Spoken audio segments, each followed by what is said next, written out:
Is that any better? Test, test. Good? Okay. Start with roll call. Kristen Shorey. Here. David Geezer. Here. Christopher McLaughlin. Here. Stephanie Euler. Here. Debbie Kowalas. Here. Shannon Knowles. I'm not She let me know in advance. And Grace Kelly.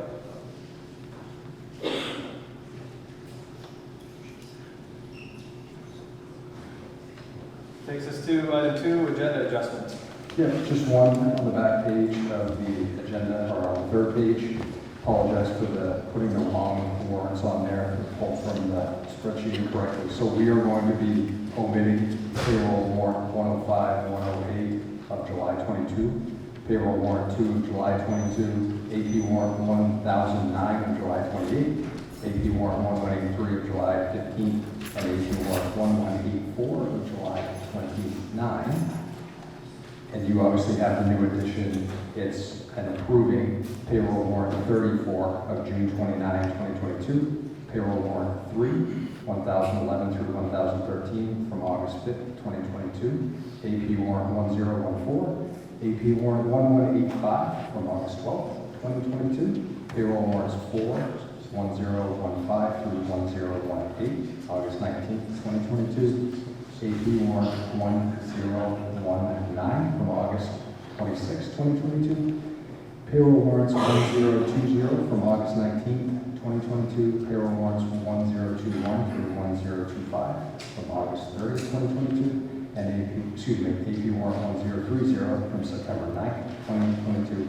And AP warrant 1186 from September 9, 2022. Can I get a motion for the agenda adjustment? Motion for the agenda adjustment of the warrants. I'll second it.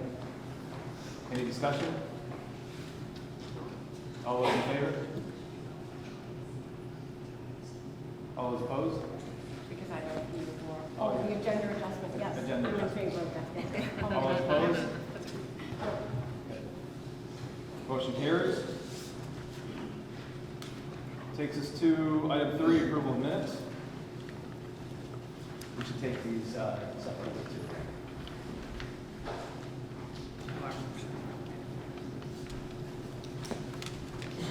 Can I get a motion? Motion to approve the minutes from July 11th. I'll second. Any discussion? Yep, I had one amendment there. There was a misspelling of, this is Diane Haggard, it should be Danielle. And then,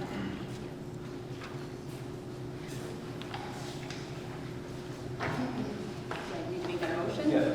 I make a motion to amend D to change Diane to Danielle. I'll second. Any discussion? All those in favor? That motion carries.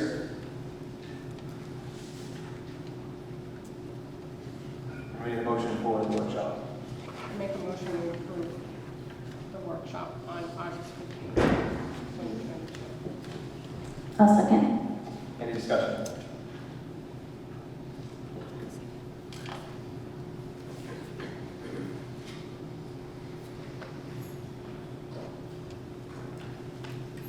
All those in favor? The motion carries. Item 4, proclamations and presentations, committee acknowledgements. Anybody have anything today? Yeah, I have quite a few I was going to go over. I think it's pretty exciting to see all the kids back to school and all the pictures on Facebook. Pretty cool that PADS was able to launch the new program, Letterland. Very exciting to be able to see a parent of a PADS student on Facebook comment that his child or his or her child received a Hawkwing. That's what it's all about. We're here for the kids. And I think that's pretty exciting that PADS does those Hawkwings. So thank you to you guys for doing those. Middle school, Zach, appreciate your communication that you're doing so much. Keep up the good work there. Very exciting, the golf fundraiser that they had and how many students were participating. So exciting to see all the kids back into sports. Key Club, to be able to see all the students and how many were there, and not having, to actually be able to see the kids' faces, that's pretty powerful. And boosters, I got the opportunity to volunteer in the shack on Friday. I'd encourage anybody to do that because they're looking for volunteers. That is not an easy job. I have a new appreciation for those that do it. And very exciting to see our principal there and how excited he got when Hermon scored at the end. You know, we're very, very lucky to have him and to see all the students there. So really, really pretty cool stuff going on. I'd also like to add about the back-to-school barbecue. That was a real successful night. Lots of the freshman parents came out, a few upperclassmen, mostly to come and grab some free dinner, but we'll welcome anybody that wants to come. I'd also like to acknowledge the guidance counselors and all the hard work they've done to make changes here at the high school to schedules, and I'm sure it's tricky also at the middle school with block scheduling and also the kiddos that get to take high school classes and how that works. So thank you for all of your hard work and dedication to us and the children. I had a few things. I wanted to congratulate Mike on his bear. That was huge, good job. Mrs. Davis, Mr. Freeman, and Mr. Walsh, excellent communication. I feel like they are prompt at getting back to parents and addressing concerns. And the awesome communication through Facebook and email is greatly appreciated to the parents and to staff. And then I wanted to thank Jody for posting the full packet. That was really helpful. And thank you. Okay. Takes us to B, public comments. Thank you all for attending tonight's meeting. We're about to convene into the public comment period of our meeting. While state law in Maine requires a public comment item on agendas of a full meeting of the school committee, we also believe it is crucial for us to hear from our community members about their concerns and issues, and so we are pleased to have this as an agenda item. Having said that, please note that our committee is here to listen. The public comment period is not designed to be a discussion, and accordingly, please do not expect the committee to respond to your concerns and questions tonight. We take your concerns and questions seriously, and we want to have sufficient time to process and research the issues if need be. At the outset, we ask the speakers to identify themselves by name and town of residence. I also want to point out that per our policy, we are unable to entertain any comments or questions about school personnel or specific roles. Please know, however, that we take personnel concerns very seriously, and on these matters, we ask you to go through the appropriate administrative channels. We ask that speakers please address their comments to the committee directly rather than to the audience. And the committee will now entertain public comments from community members. Each individual speaker is allotted 3 minutes.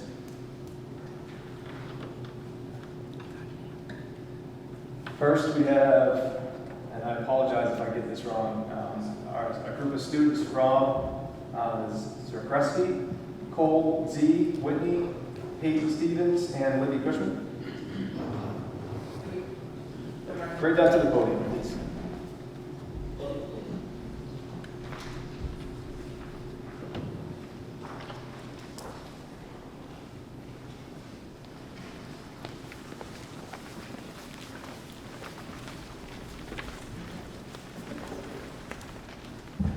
Too short, I gotta go stand there.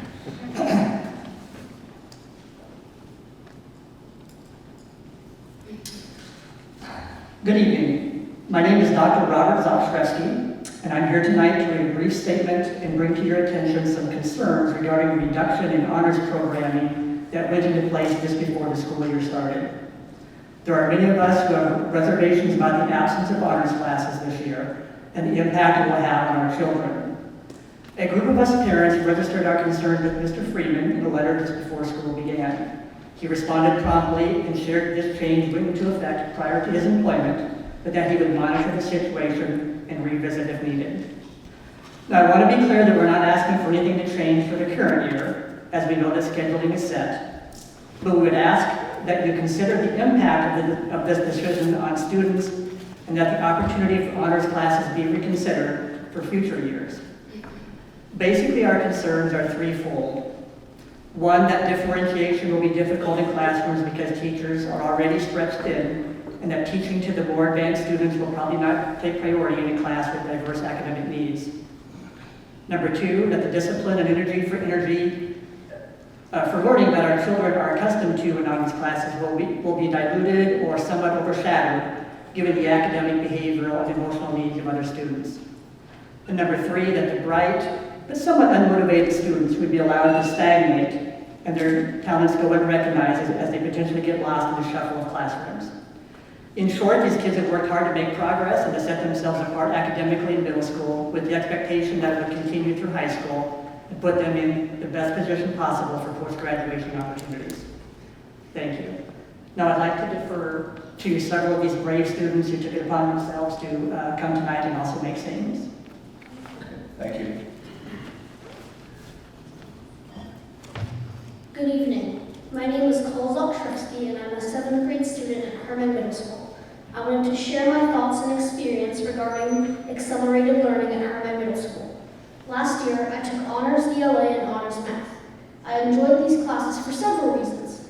One, I like to challenge myself, and though some of the math material was difficult, I felt very accomplished and I was able to persevere and figure it out. My fellow students in these classes were of varying levels, some better than me at math and some not, but all of them wanted to be there. Thus, the culture of the classroom was unique and positive. Students were eager learners and used class time effectively. Well, not always, because we are middle schoolers. I was dismayed when I found out that most honors classes were being discontinued. We work hard to learn material, especially in areas of particular interest, and honors classes challenge us to continue to expand on those areas in which we are already strong. So this felt like a step backwards in our learning. Without it, it feels like the classes are moving slowly and we are reviewing stuff that we already know about. While I do see some benefits in the more academically diverse classrooms, such as opportunities to model for other students and be a peer teacher, I am mostly worried that I will not be moving ahead at the most ideal pace for me. I want to be clear that I am not criticizing the teachers at Hermon Middle School in any way. I have had great teachers who are easy to talk to and care about my learning. However, I've already found a difference in the culture of the classes I'm taking. As a 7th grader, I am actually taking 8th grade ELA this year, and while the material may be more advanced than I would have exposure to in 7th grade ELA, the environment in the classroom is very different than an honors classroom. I find the students less attentive and less disciplined, and more disruptive, and sometimes disrespectful. It can be intimidating and disheartening to have this experience in a subject that I really love. Thank you for allowing me to share these ideas. I hope the board will review the decision to remove honors classes from the middle school in the future. Thank you. Good evening. My name is Whitney Morgan, and I am also a 7th grade student at HMS. I would like to talk about topics similar to those that you just heard. I was in Honors ELA last year, actually the same class as Cole. The properties of the class proved to have a more challenging approach than the other classes that I have. The students worked hard and we were all equally attentive. I have found already that this year that the classes are less challenging than expected, and because there are no accelerated classes, I worry that I will not learn as much or grow like I would if they were an option. On a similar note, I'm an extremely strong science student. Moving up from grade 5 to grade 6, I've been promised an honors science class. Due to COVID, it was canceled. This year has again proved to be no exception, having been promised an accelerated science class and it being removed at the start of the year. I have been looking forward to these assurances and the challenges that they would bring. I recognize that the teachers do what they can, and I am very grateful that some of them are even asking who was in honors last year to hopefully increase the level for those who work. But as you know, that doesn't match up to the level for those who work. But as you know, that doesn't match up to the level increase for Excel classes. Diversifying curriculum in a classroom with students below level, at level, and above level is nearly impossible. Someone always falls through the cracks. As a final thought, at the high school level, students are able to run certain tracks. The students who plan to go to a four-year college can take honors and AP courses, and those students who do not have the option to take courses that align with their future needs. Starting at the middle school level only increases opportunities and prepares and furthers students at a lower level. Why instead does it feel like we're moving backwards and limiting options instead of increasing them? Thank you. Thank you. Hello, I'm Kate Stevens, and I'm a 7th grader at Hermon Middle School. I'm here to speak out about my concerns on the non-accelerated classes this year. One of my concerns about there being no honors classes this year is the challenge. In my current ELA class, we have been reading picture books and answering questions that seem very simple to myself and my other exceeding classmates. Some of the work that we have been told we'll cover this year is work we've already completed in the previous honors class last year. Now sure, many kids would be pleased by receiving easy 4s and blowing through the year with easy work, but not us. We would rather receive 3s but be challenged than given 4s on work we've already been given a 4 on the year prior. I have received 4s on most of my honors work from last year. So to be given a 4, so to be in a classroom where the plan is just to relearn things I already know does not make any sense. My mom has reached out to the teacher and asked how accelerated students would be challenged this year. And the answer was that we will have different books to read, but pretty much all of their education will be the same as the grade level students would be getting. The teacher also stated that this would be a good opportunity for me to become a leader, although I do not believe that leadership is important in this situation. I'm a leader on the soccer field, the cheer gym, and my other extracurriculars. But I should not have to be a leader when it becomes an obstacle in my own education. From what this email sounded like, all the accelerated students are expected to wait until the other grade level students catch up to their level. It could just be me, but I believe that my education should not be on hold to let others catch up. Hello, my name is Elizabeth or Libby Cushman from Hermon Middle School, and I'm a 7th grader. Our second concern about not having accelerated classes this year is that the classroom environment is not the same. Unfortunately, not everyone hears about their education like we do. Typically, when you are in an advanced class, many kids are more focused on the work and they are respectful to the teacher. Although, when everyone gets mixed together, everything can become hectic.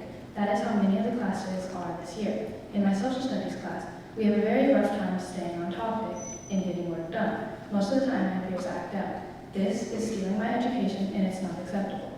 The teacher does not know how to control them very well, so instead they act out in most of the class. This is causing us not to learn much of anything. I'm hoping it gets better throughout the years, but it's looking doubtful. We both know there is no controlling the actions of our peers, although having advanced classes mostly contains the kids serious about school now. Those were the concerns I have about our learning this year. I hope these go into consideration. Thank you for listening to our concerns and letting us speak. Have a nice evening. Thank you. Thank you.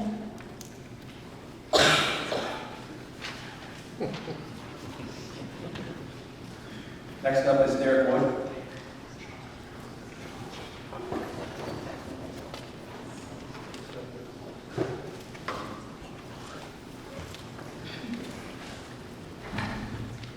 Knew I should have went first after following those 4 middle school students. I may not be as impressive.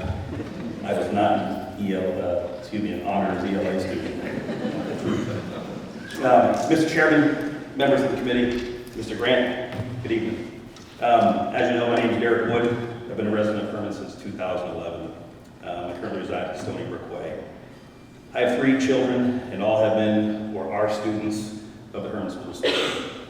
I've been an active member of the community, participating in Little League assistant coaching, baseball, and now a member of the town council.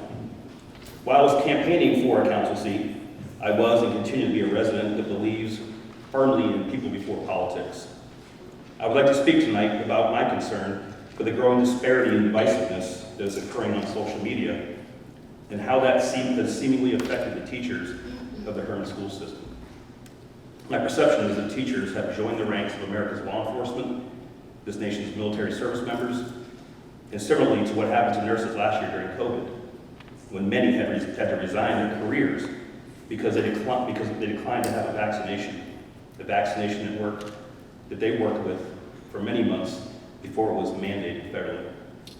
Teachers have become the latest in a list of political bystanders that are just trying to engage a profession that is not about the wealth and the riches, but they do it profoundly to impact the lives of the children.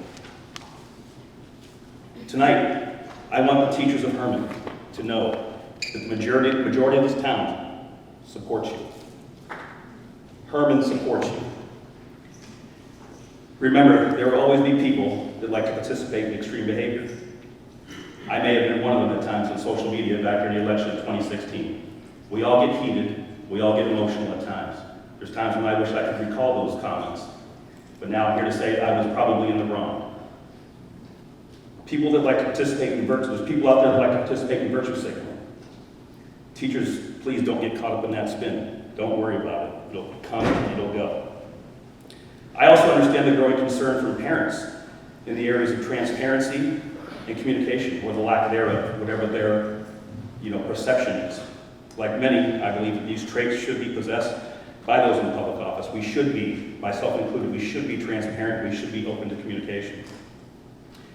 Producing public information should not be a process of simply mitigating legal risk, but producing documentation as requested if the law allows. As parents, we also need to be aware and understand that there are legal reasons that some information cannot be disclosed. I understand the concerns of the push for more LGBTQ awareness and equality in the classrooms from both sides. I understand parents have concerns with that, and I understand the reasons why more equality is needed for that community. With that said, teachers should not be having political discussions with their students as well. That's just my opinion. I am a little more open to it at the high school level, as long as there's an opportunity for two-way dialogue. But from K through 8, I don't think that it's necessary. I also have a great relationship with my children, and they know what my personal value system is and what it is not. Regardless of what side you're on, what I fail to understand is how this turns into the lack of civility amongst residents and then spills over to our teachers. Our teachers are with our children daily. If you have issues with the curriculum, rainbows in the classroom, a children's animal artwork, American flags in the classroom not being large enough, or whether the superintendent lacks transparency, then take the issues up where change can truly be effective. Take them up with the Maine Department of Education, not challenging teachers. Why is Janet Mills not being challenged like teachers are? Why are your legislative representatives not being challenged like teachers are? I'm not speaking tonight to tell anyone that they are wrong for having personal opinions or beliefs or to question their personal value system. What I am asking is that we leave teachers out of the debate and clear from their virtue signaling. This is being conducted on social media. Mr. Wood, you have 3 minutes, sir, but just you can finish up. Yes, sir. If you don't mind. Out of fairness for those. I appreciate it. Thank you, Mr. Chairman. In Hermon, I think the issues that we can get all behind are the traffic patterns outside the high school entrance around the time of 2:25 p.m., where this town's most inexperienced drivers currently are. Why aren't those issues communicated on social media?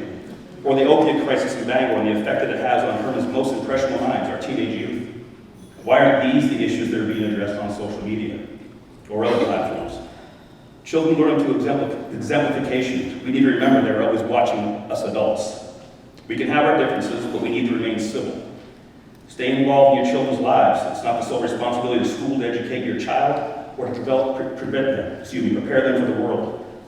We all have our personal beliefs on marriage, divorces, childbirth, parenting, LGBTQ, addiction, death of a loved one, or any other life-changing moment until it actually happens to you. Assumptions are not realities, and when we think we are smarter than most, life has a humble way of turning you around. Thank you, Mr. Wood. That's all I have. Thank you.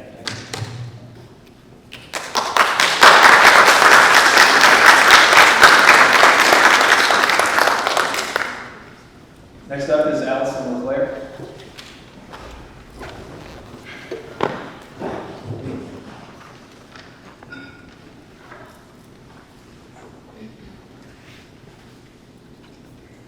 First, I'm going to say I did sign up this time. Figured it out. All right, so first I want to thank you, Superintendent Grant and the school board for their commitment to Hermon schools and our students. You're often in a thankless position, so I thank you for doing all that you do. I absolutely love working in Hermon. As someone who has taught in 3 districts, including Hermon, I can honestly say I found a home here amongst the students and staff I work with at Hermon Middle School. I have never worked with a more dedicated group of individuals. In nearly 4 years I've had my position in Hermon, I've witnessed teachers advocate for their students relentlessly. We love our kids, all of them. It was a few weeks ago, but I want to mention open house and what I saw at HMS. I saw excited students, so many smiles. I was hugged more times than I can count, and I don't like people in my bubble. I probably lost my voice from excitedly chatting after hour one. I was reminded I don't know how many times by former students that my classroom is conveniently on their way to their 7th and 8th grade rooms, so they'll be sure to visit. I got to chat with not only my new and former students, but their families too. That was the best part, seeing their families. We've worked so hard to build and foster those lifelong relationships with students and their families. I think it's often forgotten that teachers become teachers because they care about kids. I still almost daily have past students visit when they need a minute or a safe space. It may be because of my teaching skills, but I really think it's because of the relationships I've built with my students. We spend 175 days with our students. In that time, I celebrate successes and wins. I also may be a listening ear for kids who are having what they think in the moment and is the worst day they'll ever have. For most kids, we're more than curriculum deliverers. I hope to never become just a curriculum deliverer. And I hope my students' families know for me, their time in my room is so much more than just academic instruction. I hope my own children are lucky enough to have educators who do more than deliver curriculum. I know my pre-K son comes home raving about his day because his teachers are more than teachers who deliver curriculum. Thankfully, they give him so much more than ABCs and colors. Students, parents, and teachers have worked hard to create that sense of community and positivity. Open House was such a wonderful reminder amidst all the negativity being spoken about Hermon schools that for the vast majority of students and families in Hermon, we as a staff are important to them. I just felt compelled to share, and thank you. And I'm a teacher in Hermon. I live in Levant, but I'm here because I'm a teacher in Hermon. Just had to clarify.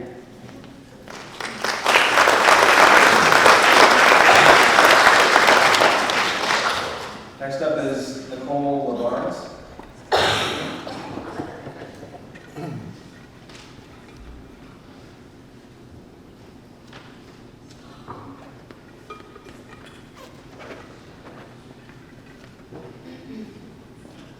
Good evening, my name is Nicole Labarnes. I teach 6th grade math. I am a student companion, but I've taught in Hermon. This is my 17th year. I had a lot of really great things to tell you tonight, but honestly, I think those 4 students that talked first showed you that they are comfortable because we care, and they know we care, and our students will never leave not thinking that we loved them and we cared about them while they're in our building and while they're out. In the last week, I've seen probably 10 former students. One's going to college, stop by to tell me all about it. You know, the girl at Duncan just about climbed through the window to get a hug, and I'm like, you're gonna hurt yourself? But that's who we are. I'm so proud to work here. I would scream it from the rooftops that I'm a math teacher in Hermon. We do great things. We're proud of our kids, we're proud of our staff, and we love them. Thank you.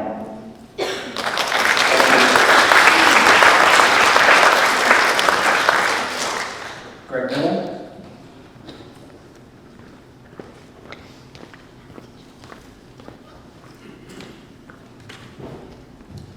Greg Newell, Hermon. My wife and I attended a public meeting on the C&K fuel tank proposal. The meeting was about the tank being within 1,000 feet of a public water source. That public water source is the Hermon Middle School well. There are 2 things that surprised me. 1, no one from the school district was there. 2, there was a much closer fuel tank to the school's water source, which at first I thought was the Irving station, but I was told differently. There's one that sits about 150 feet from it. That is the school district's fuel tanks. Since the tanks are being replaced, this is the perfect opportunity to move them away from the school's water source. This would reduce the risk of the well getting contaminated. What would happen if the well got contaminated with fuel? The school would be shut down with no water. I think the cost of moving the tanks would be much less than if the well got contaminated. I also don't think anyone would disagree with you with moving it away from the school's water source. The second thing, I'm wondering how the school department's long-term IT plan and policies are shaping up. Have you decided on what platform the kids are going to work on? Currently, my 4th grader is working on an Apple Air laptop with non-functioning Apple version of Microsoft Office. My 6th grader is working on an Apple tablet using Google Classroom and Google Docs. Last year, both my kids were working on Windows systems. I hope you all understand there are some minor and major differences in how Windows laptops, Apple tablets, Apple laptops, and Google Classroom works. We just focus on the type of programs like Office. They're all fairly similar, but they all have their differences. Windows, Microsoft Office on Windows systems, Word, PowerPoint operates different than the Apple Microsoft Office Word, PowerPoint itself. Apple has their own pages, keynotes, and numbers, which is similar but works differently, has different commands. And then Google Classroom has Google Docs, Google Slides, and Google Sheets. They do not all have the same commands or operate the same way. I've had to work on all these, and I struggle to remember which commands and how to operate each one. You're asking our kids to understand and remember all the differences between these programs and platforms. This also puts an additional burden on the teachers because they also have to understand these differences. Please work and decide on one platform for all the students and the teachers. Thank you. Thank you. Wendy Newell?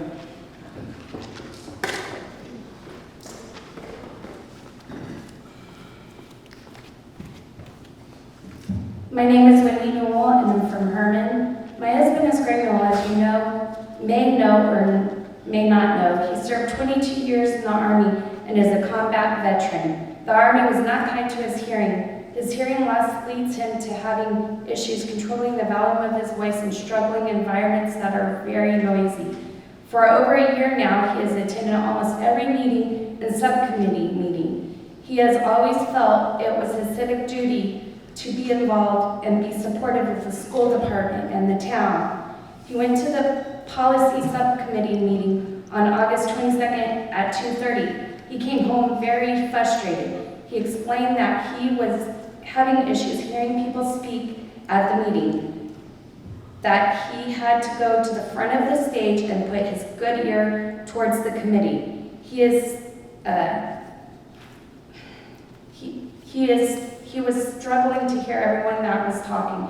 He explained that the committee was on the stage with no microphone, and the committee in the school ventilation system was running the whole time, which made it even difficult for him to listen.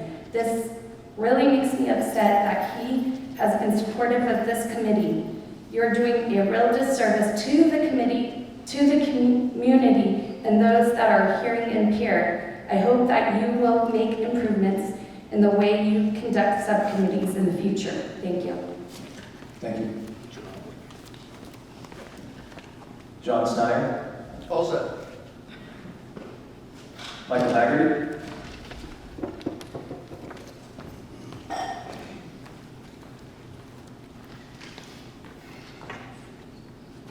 Mike Haggerty, Hermon. Parents have said they've been asked by multiple people what some of the parents in this audience want. Some of the parents in this audience want. Well, I can't speak for everybody here, but myself, so let me tell you a few of my concerns. I would like to see the school committee, town council, town manager, and superintendent, who are the most influential people in our town, work well together as a team rather than an us against them mentality. I would also like to see the balance of the undisclosed funds line item follow state law. I would also like to see responses, or more responses, from the school committee to statements and questions that citizens bring up at previous month meetings. Thank you. Thank you. Deb Langell?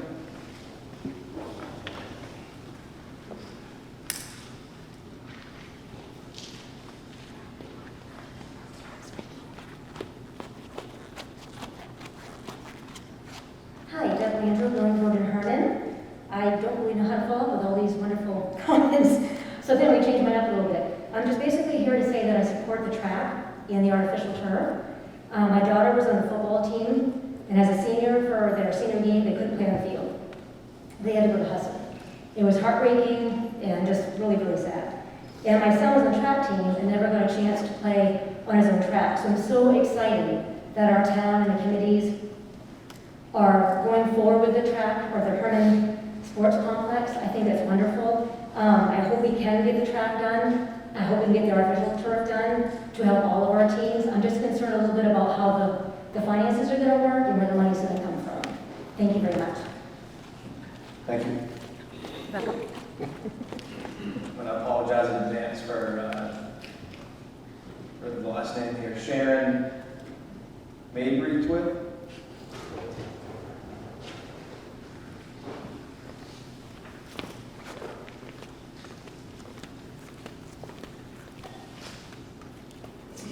Hi, my name's Sharon Mabry. I've lived in Hermon almost 30 years. I'm here tonight with my granddaughter Peyton Stevens, who spoke earlier. Her mom is out of town tonight on business, so asked me if I would fill in, and I said sure. It's concerning the honors system and the changing of the classes, doing away with some of them. I think that students did a great job speaking their concerns.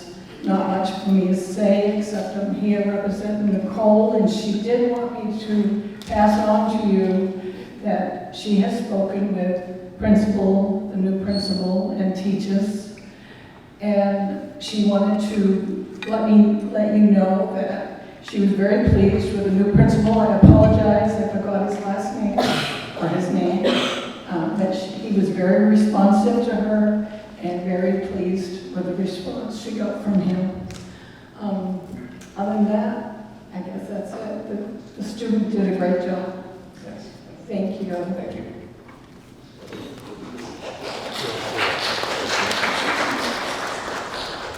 Brian Menziano. Good evening, Mr. Chair. It's great to see so many people at a meeting, and it's a lot of comments. I've had the ability and the pleasure to sit through 3 of your meetings since our last budget meeting, and I've seen quite a few comments given to the committee from some very esteemed members of the community. As I've reviewed through your policy, I never see any response. So my question to you that I would like you to exercise through the process which you have to respond to people that speak for public comment of how does the committee and the chair and administration respond to the citizens and the residents that ask implied questions or specific questions to you in public comment. I believe it is an expectation that if there is a public question to the committee, the answer from the committee should be to the public, of which I haven't been able to see. So with that, it is a question to you, Mr. Chair, how that happens. I respect the fact that you need time to do a research prior to your response. The administration, several administrators within the school department have my contact information, and I'd like to have I always want to be a positive person in the sense that if there is not a policy or a procedure of how the committee responds back to the residents of Hermon, I'm more than happy to help you in putting together that policy and process so that it can meet all of our needs. Thank you. Thank you.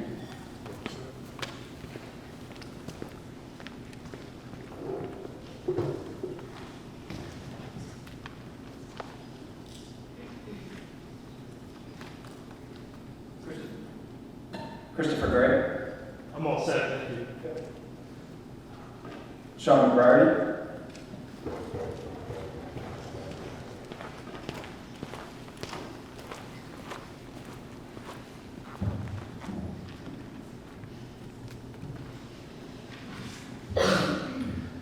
Sean McBride, and I'm here because Hermon residents asked me to speak out about their concerns about the school because they were too afraid to this town's cancel culture. That's starting to change as more and more people begin to understand the indoctrination and educational inadequacy this board has allowed within Hermon School with taxpayer dollars. I also speak for teachers who don't want to go along with this anymore. As I've often said, not all teachers are bad. I'm fighting for all of our First Amendment rights at the same time I'm exposing the truth here and across schools across Maine. It almost seems like a plan by the MEA Maine Teachers Union, the Department of Education, and Drummond Woodson, the overpaid legal arm of this and many other schools. A plan for many not to educate the Maine youth, but to indoctrinate them. And that plan was going just fine until your teacher overstepped or allowed incrementalism by putting up a 40-book transgender library displaying 63 different genders. Now, I recommend you spend 1/10 of the effort you spend on the lack of transparency on correcting the fact that 79% of fifth graders here in Hermon are below or well below the state guidelines in math. 65% of Hermon high school students also below or well below the state guidelines. 32% of Hermon high school students need to take remedial math class before they can take college courses. These are facts, not hyperbole. This board has made poor decisions regarding the Hermon students' overexposure to the hypersexualization of minors occurring here. Vice Chair Kristen Shorey of the Policy Committee appears to be allowing Superintendent Micah Grant to run the meetings and take the decisions on hypersexualized material away from this board per current policy. He's creating a committee of school officials, and again, the same folks and librarians that coordinated on the transgender library display with former teacher and Gay Sexuality Alliance paid high school faculty extracurricular advisor, Mallory Cook. Please don't say the names. Thank you. I can say the names all I want, you can't. That's my First Amendment right. If you're trying to deny me the First Amendment right, we'll have another conversation. Kristen Shorey provided Chassie the concerning RSU 22 book list as a guide. She stated, "I think we need to ask our librarians in the district to remove these books from the shelves to be proactive. Remove these books," Shorey wrote. What a change is now it appears that Shorey appears to approve of keeping hypersexualized books in the library by voting no on a recent book appeal. Milk and Honey is a hypersexualized book. It has no place in taxpayer-funded school libraries. Shorey followed it up by asking Chassie to have action steps towards knowing what books are in our libraries. Chassie said, "Kristen, policy addresses it." Shorey stated, "I'm requesting that you can confirm or deny if these books are in our schools and share that information with the school committee." There was no response from Chassie. She then stated, "There have been texts my son has shared with me recently in his human geography course that I'm not in full support of. The book appears to be called The Cultural Landscape." I'm almost done. Shorey provided in writing the critical race theories being pushed at Hermon School. This book relays to students that the civil rights movement continues through Black Lives Matter. BLM, obviously a divisive Marxist organization looking to destroy the moral family values based on the color of skin, not on content of character. Shorey didn't hold Chassie accountable. She didn't do her job. That seems to be the theme here. This board, and you, Chairman Keith, Vice Chair Shorey, and Chairperson Euler, have and will cost the citizens and students of Hermon much more than just money by your poor decisions. You've cost children their innocence, and that will never be regained once lost. Thank you. Thank you.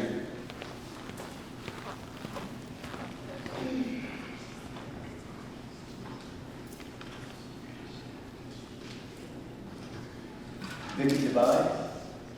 Sorry if I mispronounced the last name. All set. Good. And Rory Devine? All set. Thank you.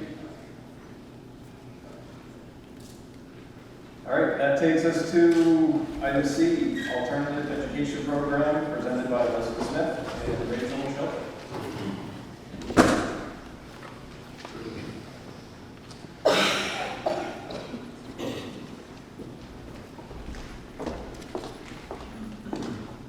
So Mrs. Shelter and I were joking that all of you came here tonight to hear our presentation, but we know that's not true.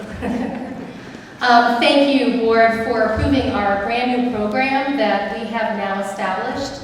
I'm very excited to have Ms. Shelter and I share with you tonight an update about how it's going. So we are up and running, and Ms. Shelter is going to talk about the day-to-day stuff, and I'm going to talk to you a little bit about kind of where we're at. So for those who are new to our program, the SOAR program, which stands for Student-Oriented Alternative Resource Program, is our alternative education program that we've started this year.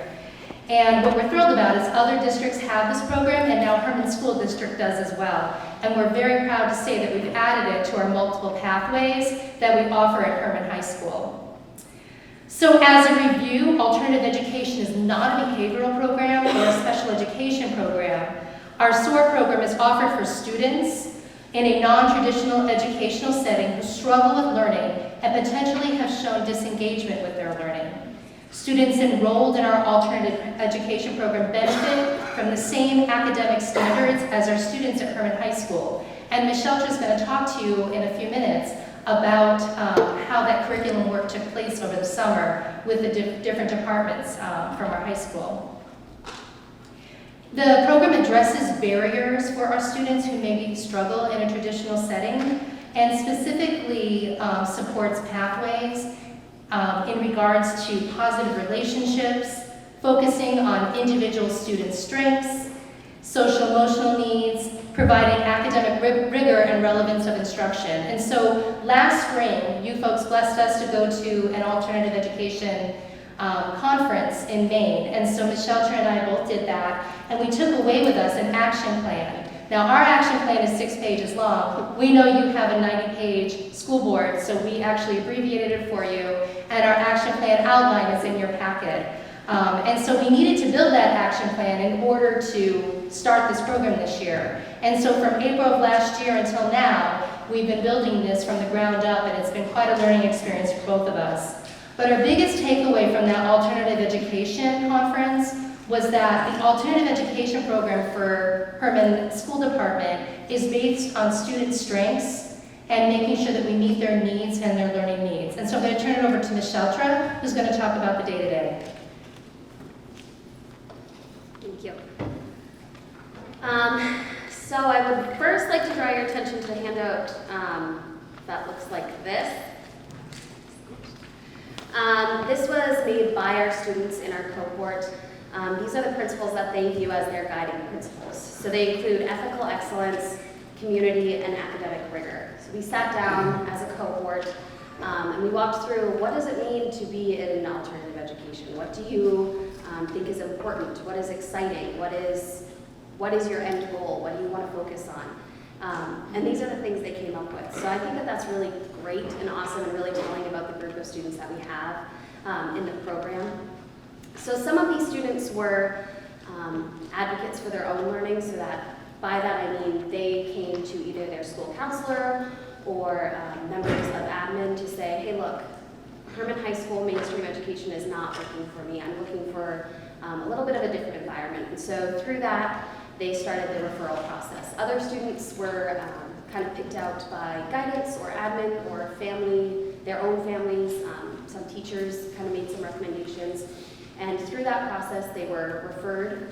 I received their name and I sent out some different forms that went to the student who they could fill out with their family or independently, their guidance counselor or school counselor, and then our administrators here at the high school. So with that information, I compiled reports on each of those students that were referred or recommended and worked with our guidance department and our administrators to make decisions about whether or not our program would be a good fit for these students. From there, we established our first cohort. Once our cohort was established, we were able to make decisions about kind of what the academics would look like. This summer, I had the opportunity to work with various members of various departments here at the high school to formulate different curriculum to hit all of our learning targets that are given to us through the state standards and expectations. From there, the students are able to kind of guide their own learning. So if they have something that they're super excited and passionate about, we work that into the curriculum. So this is really catered to the students, and we're super excited about that. One of the big things that we're incorporating is future plans. So we're excited to have these students be connected with their community. So that looks like students having internships, having relationships with people in actual job fields, so they can apply what we talk about in the classroom into real life and kind of really set themselves up for a great future. So these are students that are going to go amazing places. So I would be happy to welcome you folks to our program to kind of take a peek around. We should have a couple months just to make sure our feet are truly underneath us. That would be great. But other than that, we're just really thrilled, and thank you for your support. How many students are there? We have 9 confirmed students right now and 4 students that are in an application process. Any questions from the committee? Thank you, guys. Appreciate it.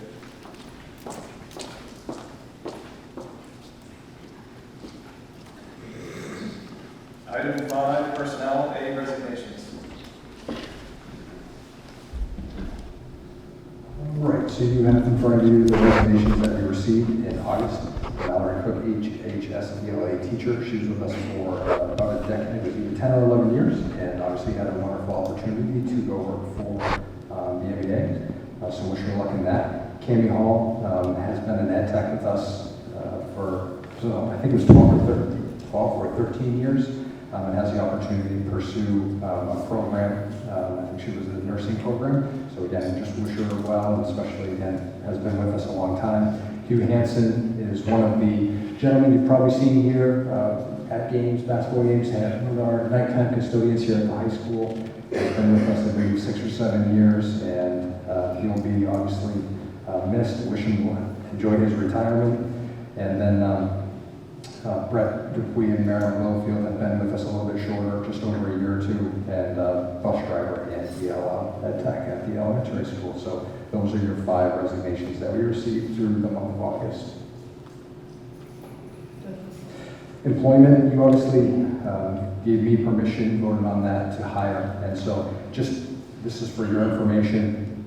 I'm not going to go down through the list and speak to all of them, but I just want to highlight one of them, and that's Kristen Rogerson. She's a registered nurse, and we were able to hire her full-time for the LPN. We posted as LPN because it's really the financial, that's what we have the money to pay, but we were able to get a registered nurse for the position, somebody who wanted to be on a school schedule. And so, former student of ours, and just we had a wonderful time interviewing her and going through that process, and are just really excited about Kristen getting started with us. She's actually starting this week, a couple of days a week shadowing, wrapping up her former employment, and will be with us full time. I believe it's like October 2nd or September, somewhere, I think that first week of October, I think it's the 2nd, should be with us 5 days a week. So again, just really excited to have not only the position filled, but then filled by a registered RN, which is beyond what I could have obviously hoped for. So those are your hires. And then for your information, just some of the extracurricular positions, from mentors to the different positions at high school, middle school, co-curricular, recertification, and athletics.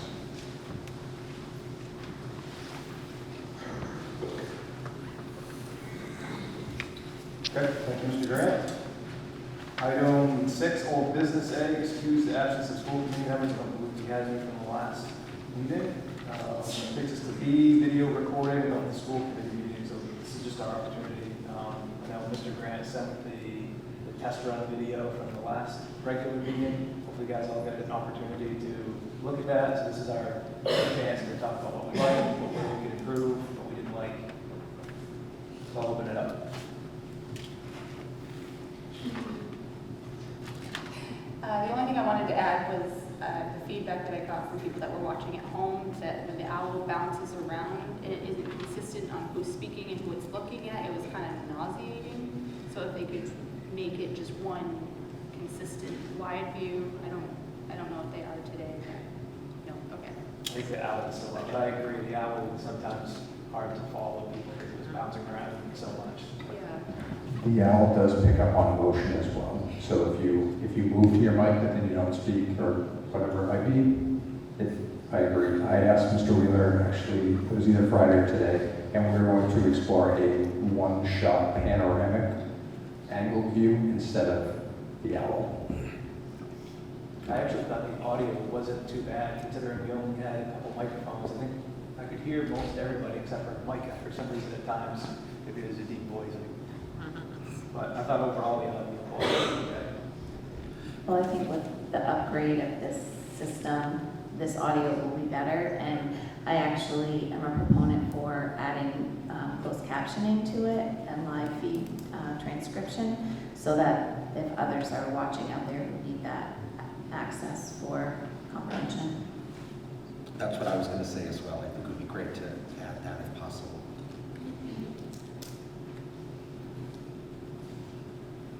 Anything else? Topic? We're doing another test run, I believe, tonight, so we'll have another opportunity to review, and then we can talk further about changes. Okay, C, track and Hermon Athletic Sports Complex. What I plan on doing here tonight is just to update those who were not able to attend the past few council meetings, the workshop meeting and the special meeting. I'll tell you, we met as a track subcommittee on August 30th. Again, the council held a track workshop on the 1st, which included a number of high school coaches and community members, business owners speaking on the benefits of the track, not just to students, but to community members and local businesses. There were many people there who were advocating for turf on the football field as well as part of this overall project. The council met again on September 8th and unanimously approved articles to be included on the vote in November. Again, I'm going to read those articles just for awareness for those who haven't been able to see those. So Article 2, shall the town of Hermon authorize the town council to appropriate $400,000 of American Rescue Plan Act funds, $295,000 from the Hermon Elementary School Rec Reserve account, and $3,000 from the school repair and maintenance reserve account, and borrow for a term not to exceed 11 years up to a principal amount of $2.7 million at an estimated interest rate of 3.9% for the purpose of all necessary construction and engineering costs for improvement of Pottle Field, including the repair and installation of drainage, installation and purchase of bleachers, construction of storage facility, installation of well and pump house, and the installation of an 8-lane track to the west of the tennis courts. And also authorize the council to take all necessary steps and expend any necessary funds to execute the loan documents and issue general obligation bonds or notes, including securing interim financing with said funds to be from the amount appropriated or borrowed pursuant to this article's passage. And the second article, Article 3, shall the town of Hermon authorize the town council to borrow for a term not to exceed 11 years up to a principal amount of $1.2 million at an estimated interest rate of 3.9% for the purpose of all necessary construction and engineering costs for the installation of artificial turf at Pottle Field, and also authorize the council to take all necessary steps and expend any necessary funds to execute the loan documents and issue general obligation bonds or notes, including securing interim financing with said funds to be from the amount borrowed pursuant to this article's passage, contingent upon the passage of Article 2. So those will be voted on in November. Now, during the last budget cycle, we've been looking at one-time events, one-time expenditures, I should say, to utilize some of our undesignated fund balance. I'd say one option could be to use some of those funds that we have to help offset potential turf costs. Given the timing, I'm under the opinion that we don't have to make a decision. We can talk about it tonight, but we don't have to make a decision tonight.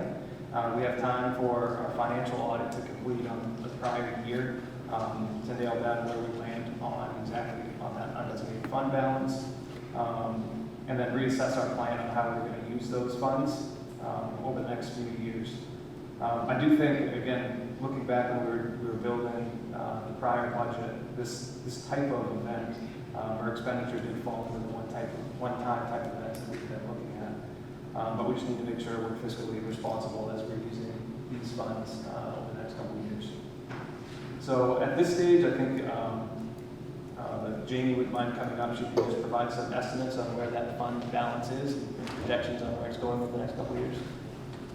Can I ask a question while Jamie's coming down? I didn't listen in on the meeting this week, but I did the week prior, the town meeting. Just to get clarification, is the turf on Pottle and on the new track, or is this just for the turf on the Pottle? 1.2, so Article 3 is just on the football field. And is turf in Article 2? No, not included. You're talking about the interior field. Right.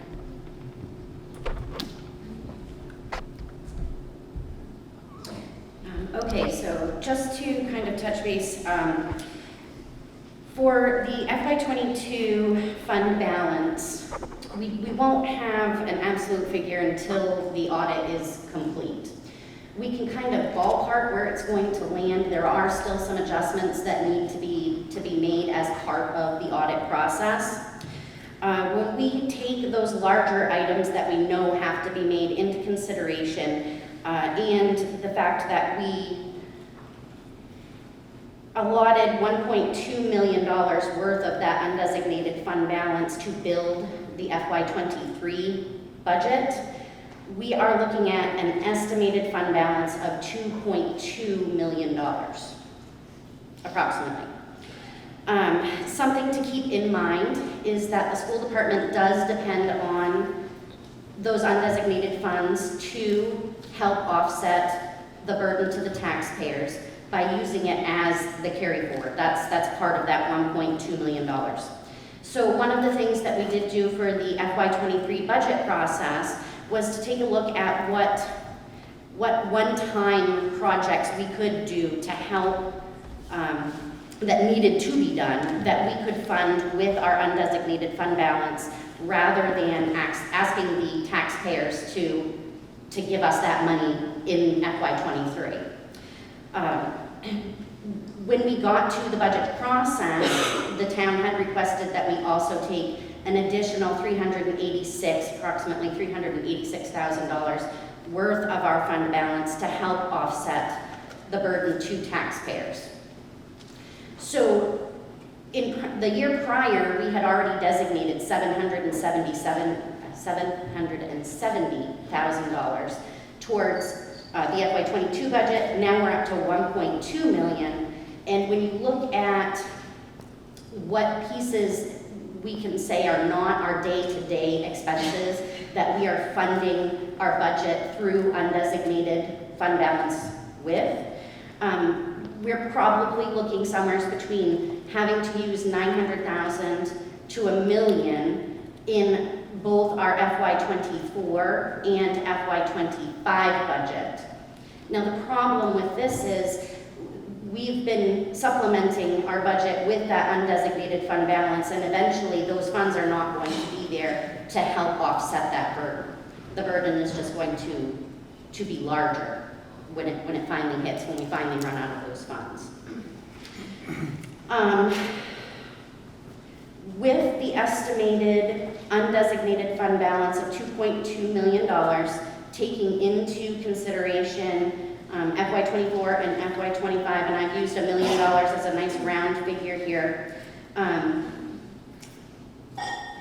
the end of FY25, that actually brings us down to a 1.9% percentage for being in compliance with the states.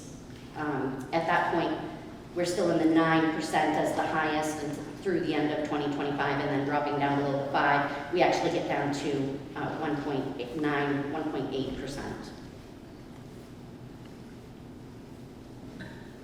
I know this isn't final yet, Jamie, but where are we looking for adding the funds for the prior year into undesignated? As of the reports that I ran on September 10th, with the difference between revenues and expenditures, we would have $206,000 going to fund balance and adding to it. Now, however, we do have about $111,000 of transactions that will affect that fund balance number. So we're probably somewhere in the ballpark of $100,000, $125,000 in addition to the fund balance. And of course, that's subject to change as we go through the audit process and make the necessary adjustments.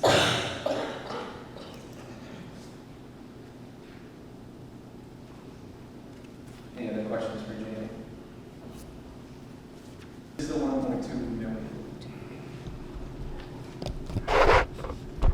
So it could end up, well, that's not really a question for us. It could end up costing $6 million, and if we vote yes on that, there's no cap. Well, I think the, Is there a cap? that is the cap. 1.2? Yeah. Okay. Please. So I sat down with Jamie this afternoon and we looked at those numbers, and I think that when we get into the final audit, you really what you have to ask yourselves is the question of, you've got roughly probably $1 million you need to use your undesignated fund to build a budget. That's for FY24. You will have $1 million to then decide, do we want to use this to try to build FY25, or do we want to use a portion of this, if taxpayer approved, to offset either the turf project or the tax project? And obviously the audit will give us a lot more clarity as to what number we're playing with, but I do think that you will have that option to decide on, do we use this to build some of our budget, or maybe our numbers come back from a tuition standpoint better. And so again, I think you're going to be looking at being able to put some money towards it if the committee so chooses to do that and help. I don't want to commit to that tonight because we haven't had an audit, but I think we all know, and I was, obviously was at the meeting, and when I heard especially from some of the coaches, I want to go play football, by the way, for Coach Gallant. I got fired up after Coach Gallant spoke about football. But that being said, many of our students miss out on home playoff games when that field is just not playable in the late fall season. And so I think that this would be a really worthwhile one-time cost to look at, because I think it directly meets one of our goals budget-wise of one-time cost, low operating costs. I'm not saying there's no operating cost, but it's a lower operating cost, and it will benefit our students. And so I think there will definitely be some money that I don't think the 1.2 will be there to fund the whole thing, if that's what the bid comes back at. But I think we could certainly explore throwing a decent amount of money at that loan to drive down that ultimate cost. If, and this is what you voted on back in June, I think it was June, I could be off a meeting, to send it back to the taxpayer. And if the taxpayer supported in November, you'll have your audit done shortly thereafter, and you'll be able to make a really educated, well-informed decision on where to allocate some of that, some of those resources. So that's just kind of my, as I look at the budget, 2-year, 3-year, I think you'll have some options in where to put that money. I'll just add, but as we're, I know it's months away now, but as we start the next budget cycle, we know where we land after the audit is completed.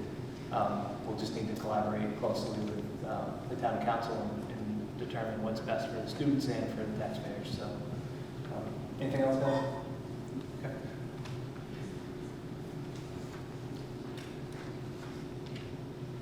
Takes us to D, move to approve student representatives 2022 through 2024.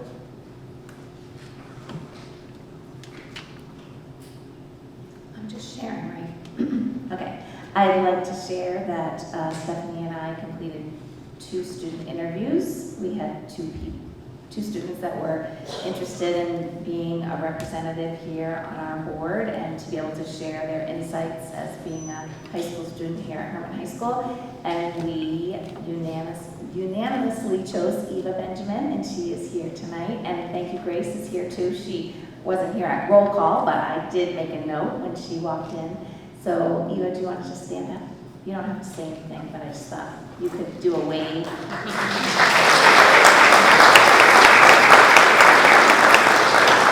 Stephanie and I were impressed with her interview, as well as all the extracurricular activities that she's part of, and just her drive and mission to be a well-informed student. She knows a lot about what happens in her school, but she's looking forward to know more about what happens in her community. So welcome, Eva. We're happy to have you. I just need a motion.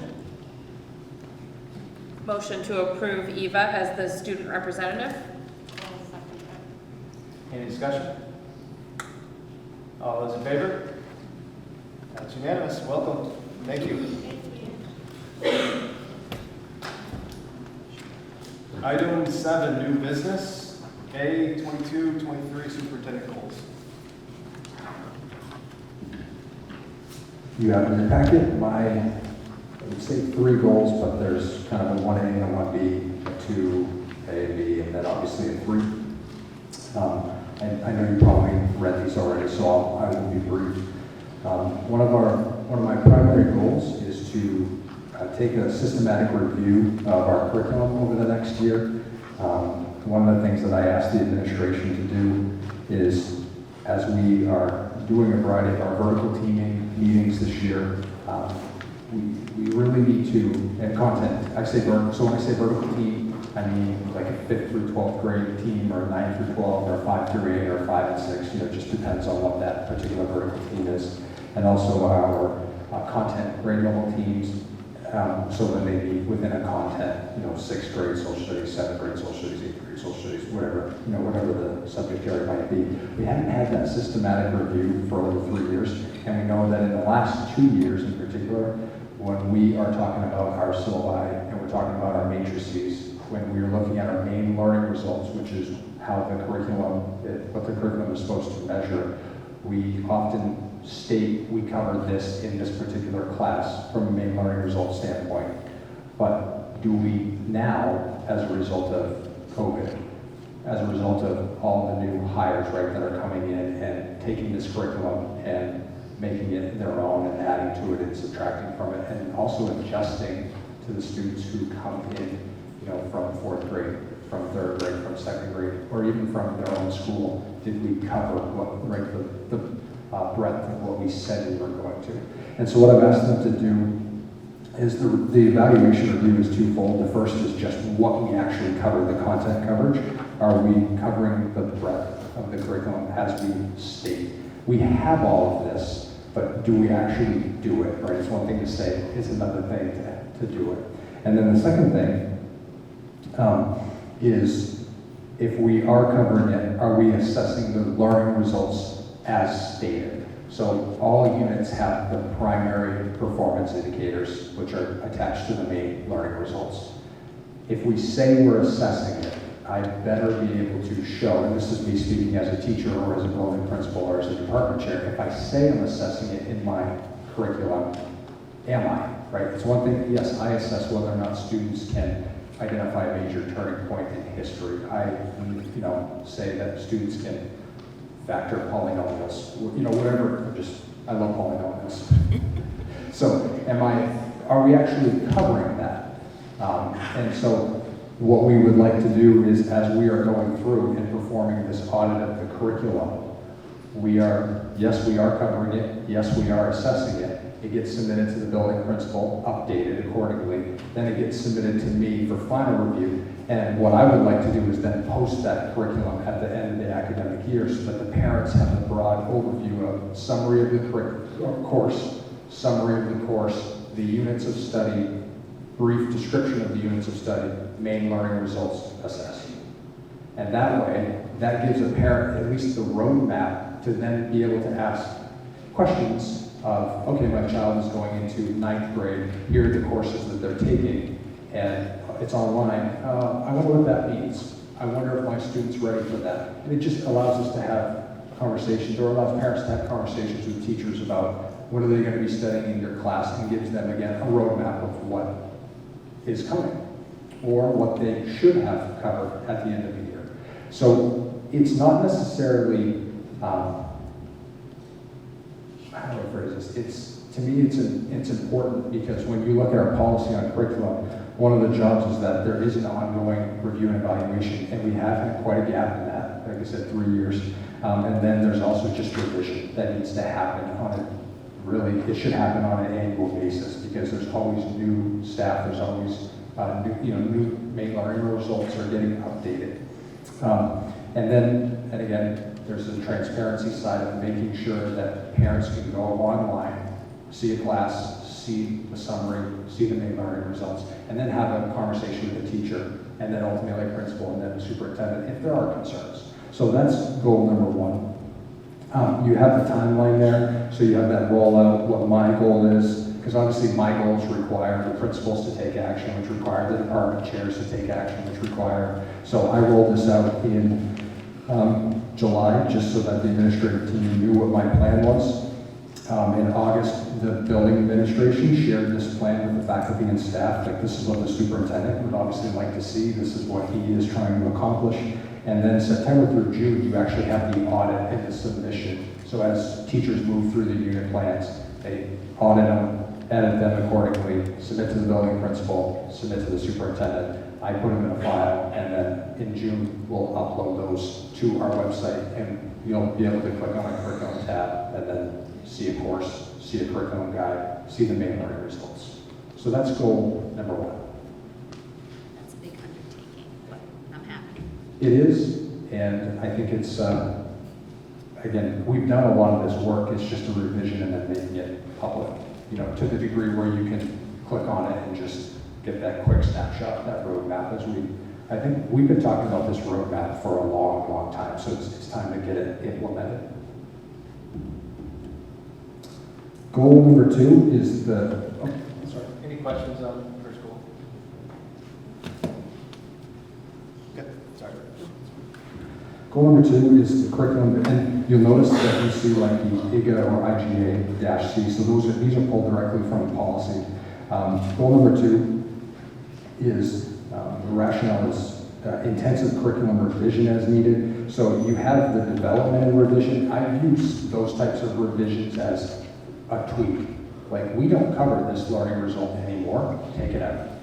However, there might be situations where we are rebuilding a curriculum, for example, a math curriculum, where, you know what, we are starting the year, the kids are not where we had typically had them in 2017. I need to cover 3 additional learning results at the start of a unit. Maybe they didn't get a lot of geometry in, and so we're doing geometry, we're doing shapes, we're doing area calculation, whatever it might be.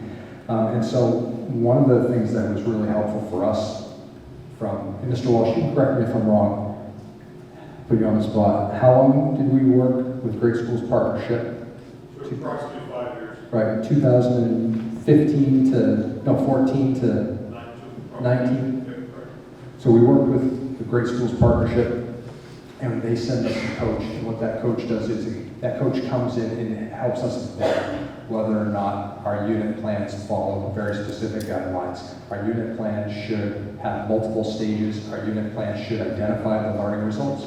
Our unit plans should identify the text that we're going to be using. Our unit plans should identify all the primary objectives, all the secondary objectives. Our unit plans should have a daily pacer. They should do a lot of different things. They should identify all the formative assessment rates, so the in-class assessment, the homework. They should also have the summative assessment, which is the test, the project, the quiz, whatever it might be. And then ultimately, our unit plan should have a reflection. How did it go? What would I change for next time? And so it's an ongoing cyclical process when you're building a unit plan and reviewing it. And so what I really felt was important, we hired 29 people this year.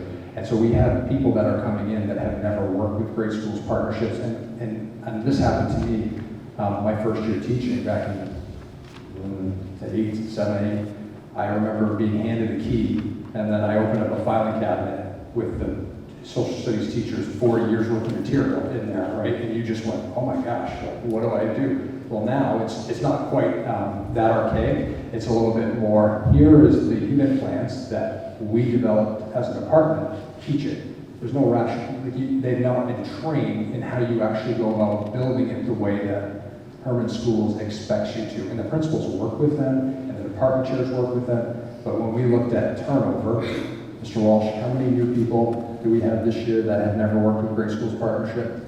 30% of the high school teaching staff. And I believe it was 50% of the middle school staff, Mr. Freeman, is that correct? Higher? Is that a thumbs up or a higher? It's 5 out of every 8, so 60%. Yeah. And so we just feel like it's critical to bring back that independent vetting agency who can help us with that review and that revision if we need to make significant changes to unit plans that aren't any good, don't cover what we say they're going to cover. And so we'll use some of our ARP funding to bring them on, and they coach us, and they're going to come between 30 and 40 days this year and work with teachers in vertical teams. So they'll come in, they'll work with Mr. Walsh, to coordinate with Mr. Walsh here at the high school, and 9 through 12 math, 9th and 10th math, 7 and 8 social studies, 5th and 6th science, whatever it might fill in the line. And so they're going to come in and help us with that ongoing revision if needed. If it's great and awesome, then we will cut our contract short with them. But they helped us in the past for 5 years, And I'm really excited about working with them again. They're very skilled in developing those unit plans and making sure there is an alignment through what we're doing.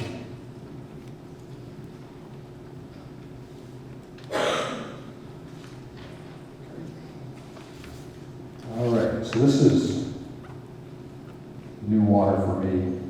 So I don't really do social media. I was mortified. Thank you, Mrs. Teaser, for your compliment. I got put on the Village Market Friday, and I was actually pretty excited that there were so many likes. I was shocked. Yeah, so that is just, again, I'm not a strength whatsoever. So this week, I worked on setting up a district Facebook page.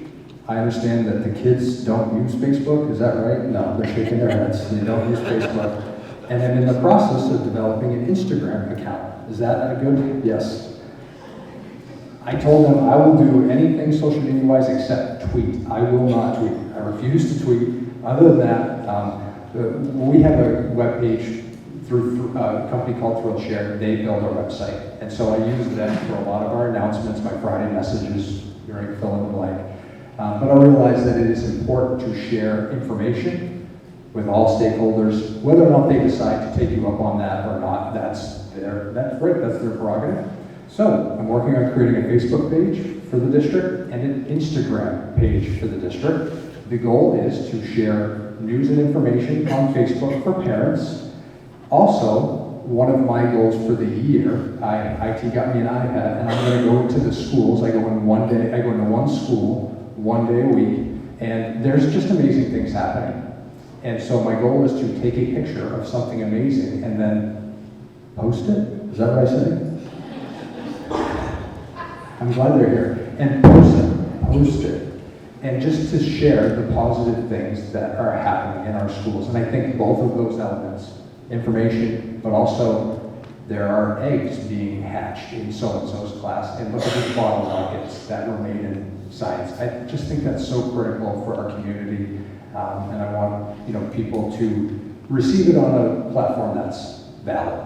The websites are not nearly as valid as in my own head as I think they are, so I think this is a good opportunity to grow myself, but also share the good things that are happening in Hermon schools. So those are goals. I guess it would kind of be 2A and 2B. That's, you have my timeline there, my media platform, and also the other part of that is it's a little bit smaller. I have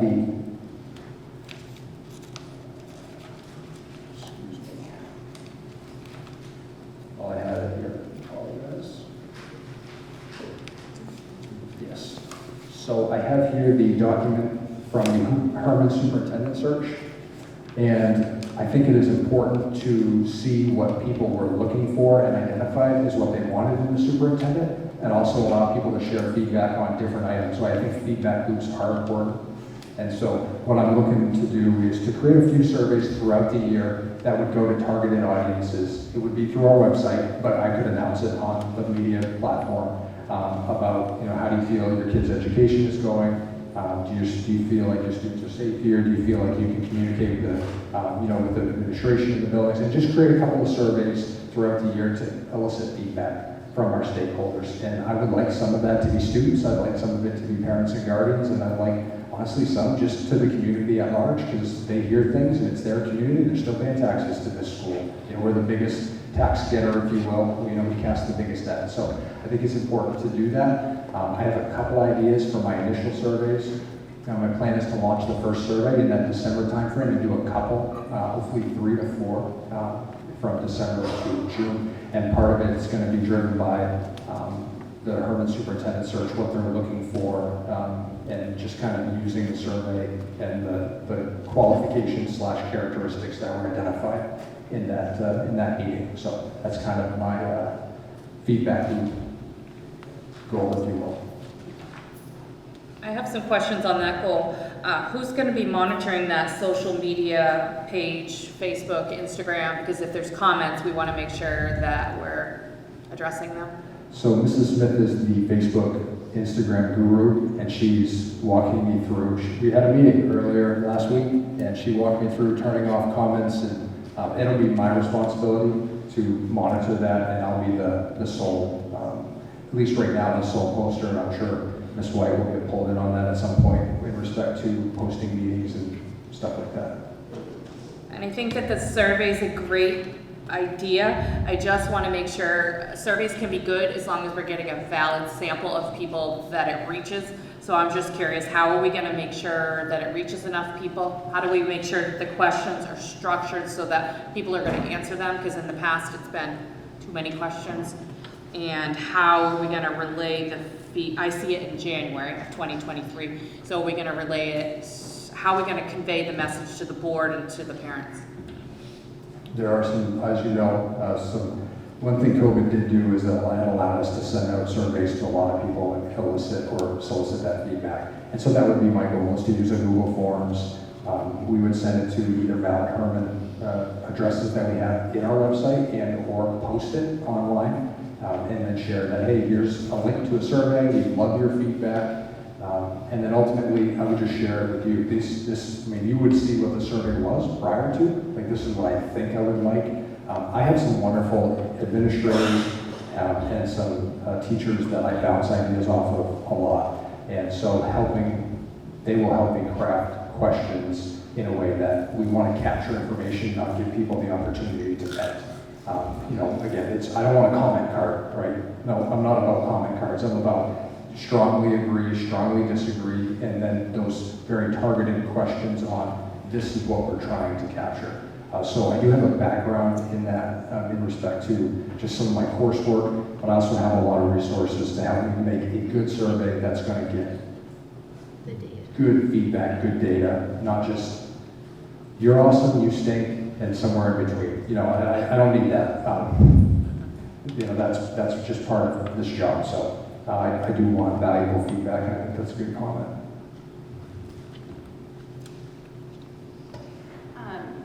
Putting it through blast text, would that work well? I mean, it works well for the parent side, but not so much for the community. Is that an option too?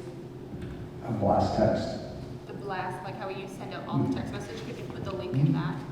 It at least gets you the parents. Yeah, and I think especially if it was to students, I would blast text it, right? Because the only way they're going to go and find it is if it's on the Instagram account, or if it's Twitter, or I could snapshot, right? No. Snapchat. That's so embarrassing. They'll definitely respond if it's on Snapchat. Yeah. That's the only way my kids respond to me. And I think texting it out, the blast text is a good idea too, because again, you want as much feedback as you can. I think it's it's certainly something that we want to know, and I know that you'll want to know what the results are. So, because it's not just for me, it's going to help inform you.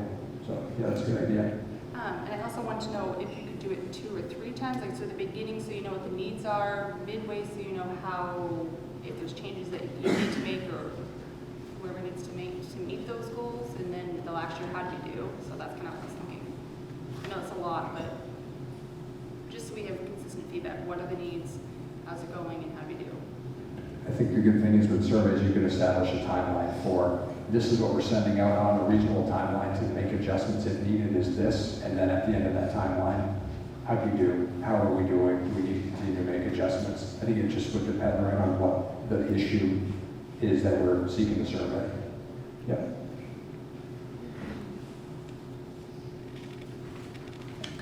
Number 3. I was going to go to 3, so go ahead. We'll go to 3. And then the third thing, you obviously have a policy, and it's called your Educational Philosophy and Mission Policy. It's Policy 80.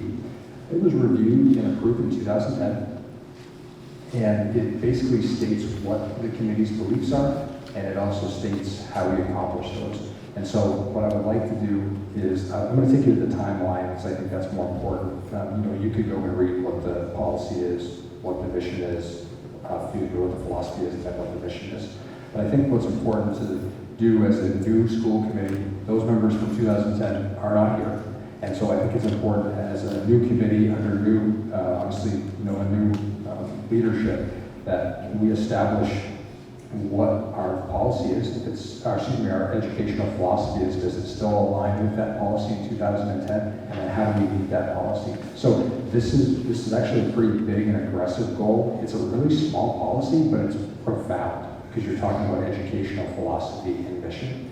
And so what the goal would be is to collect sample policies just to see how other districts wrote their educational philosophy and mission, and then share and review the 3 missions at the other buildings, because I think it's important to pull those 3 missions in to make sure that whatever we're going to establish as a policy, I would like to think that the other buildings are encapsulating that already, because they've been doing this work ongoing. This is not, they haven't stopped in 2010 when this got established.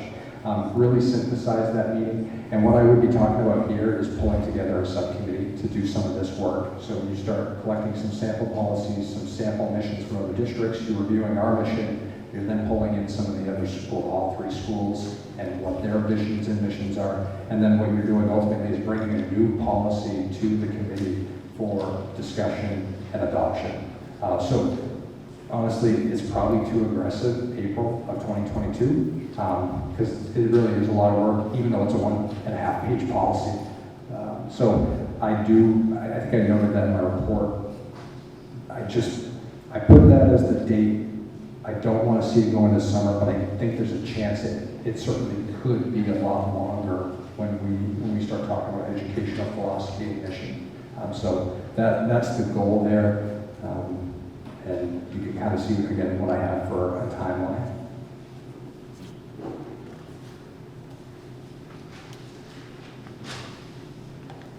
Are you open to policies other than MSMA? Yes. I'm also I've sent to a couple of superintendents for their visions and missions as well, because there's some districts that I have a lot of respect for and their leadership and the way they go about things. And so I think collecting from our neighbors is also a really valuable instrument and tool to use.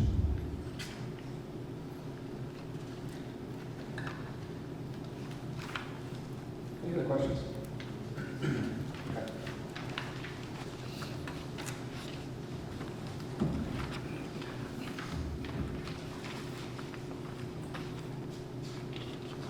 All right, B, policies. This is a motion to approve the first reading of these policies. We can take them individually, we can take them as a group. I motion to approve the first reading of the policies in a group.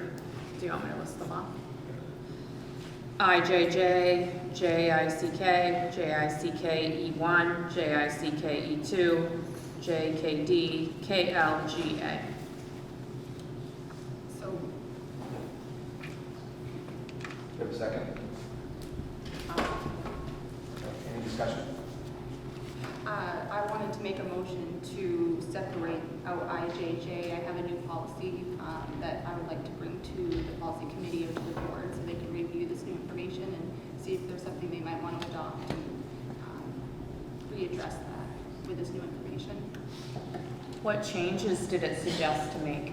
I have copies of it and I can send it to you. So it basically gives a barometer of something to measure sexual content that's to cut out sexual content to children, basically. So it just gives you something to measure by what we choose for materials or what we remove. So is it possible, because this is just the first reading, is it possible to amend that at the second reading? How does that work? I think that you were making a motion to table. Okay, so yes, I would like to make a motion to table just IJJ out of this group so that we can review the new information, the new policy, to see if there's something there that you guys would like to adopt as part of the policy. I second Haley's motion. Any discussion on that? I thought, why would we table it if this is just a first reading and it could be amended at the second time? I guess I'm confused. I mean, that's an option. It's the same thing almost. Yeah, I mean, Is what I was wondering. we could approve it to advance it to the next round, and not delay it. and then we could have another discussion and then table it at that time after we all had, I mean, hey, if you want to send it to all of us, Yes. we could have a whole month to review it. If we want to table it at the next meeting, we can do that as well, in the second reading. Only because it has to go through the first and second read, so if we table it, I'm just concerned that it could delay it. Delay it from what? I mean, we have an active policy, delay it from what? So if we table it today, then next time will be the first reading, and then you have a second reading the next time, and then, So if it's gonna delay it. If you need to add in new information though, It still will be a first reading. then you would need to be a first reading. So to me, you can't have a second reading of something that we don't have yet. You see what I'm saying? 'Cause we have to like go through and give this some consideration, and then it would be a first reading. Yeah, I think if we gave it, Table. if we got the policy you're talking about, and then at the next meeting, if we chose to table it, the policy committee would review it again, and then that would, if there were adjustments, it would come back for, major adjustments, it would come back for first reading. So what's the timeline look like? May I? Please. Interject. So, per policy, what should happen, I'm reading the policy correctly, is the first reading should go through. Mrs. Geezer should send the policy to the board. And then at the next reading, right, so if we approve first reading, at the next reading, it could either be amended, added, deleted, right? The policy that Mrs. Geezer has shared, or the board at the next meeting could vote down the policy, either hers or the one we are proposing, and we take her recommendations back as a subcommittee and then bring it forward for first reading and second reading. Does that make sense? I guess my goal is that the subcommittee would review all of this information together. Right, I understand that. I'm just, per the way the policy is structured, the policy committee, together with the superintendent, shall have the responsibility to review and research suggestions in accordance with school policies, prepare draft policy as appropriate, make recommendations. Any school committee member may request that consideration of adoption, revision, or deletion of the policy be placed on the agenda of any regular meeting if the policy committee, after having had a full opportunity to consider the member's submitted suggestion, fails to recommend action satisfactory to the member. At an appropriate stage in the process, the superintendent shall contact the representative teacher organization, which obviously we do that. Upon recommendation of the superintendent, the first reading of a new policy, revision, or deletion of policy shall be placed on the agenda of a regular school committee meeting. School committee members shall receive the policy and recommendations in advance of the meeting date. Discussions may take place on the substance of the policy proposal, and a formal vote shall be held to acknowledge the first reading. Any changes to the policy agreed to by consensus or a formally adopted amendment shall be made prior to the second reading. So that's kind of how I interpreted it. If you send us send them a second recommendation, because we've already met as a subcommittee, they could then table it at that point or adopt your recommendations, changes, revisions, or obviously they could vote it down as well. It just seems like it's something you have to do in subcommittee to actually read what you might want to take or not out of it. So it seems like that's something that you would need to do in subcommittee, but. It can, and it doesn't, but it doesn't have to be either, right? The committee could take action today to table it, and then the subcommittee meeting could take that back. I'm just saying it can happen as a first reading and still get and receive your recommendation to then review at that point as well. So it does, the process is just up to the committee on what they want to do. Yes.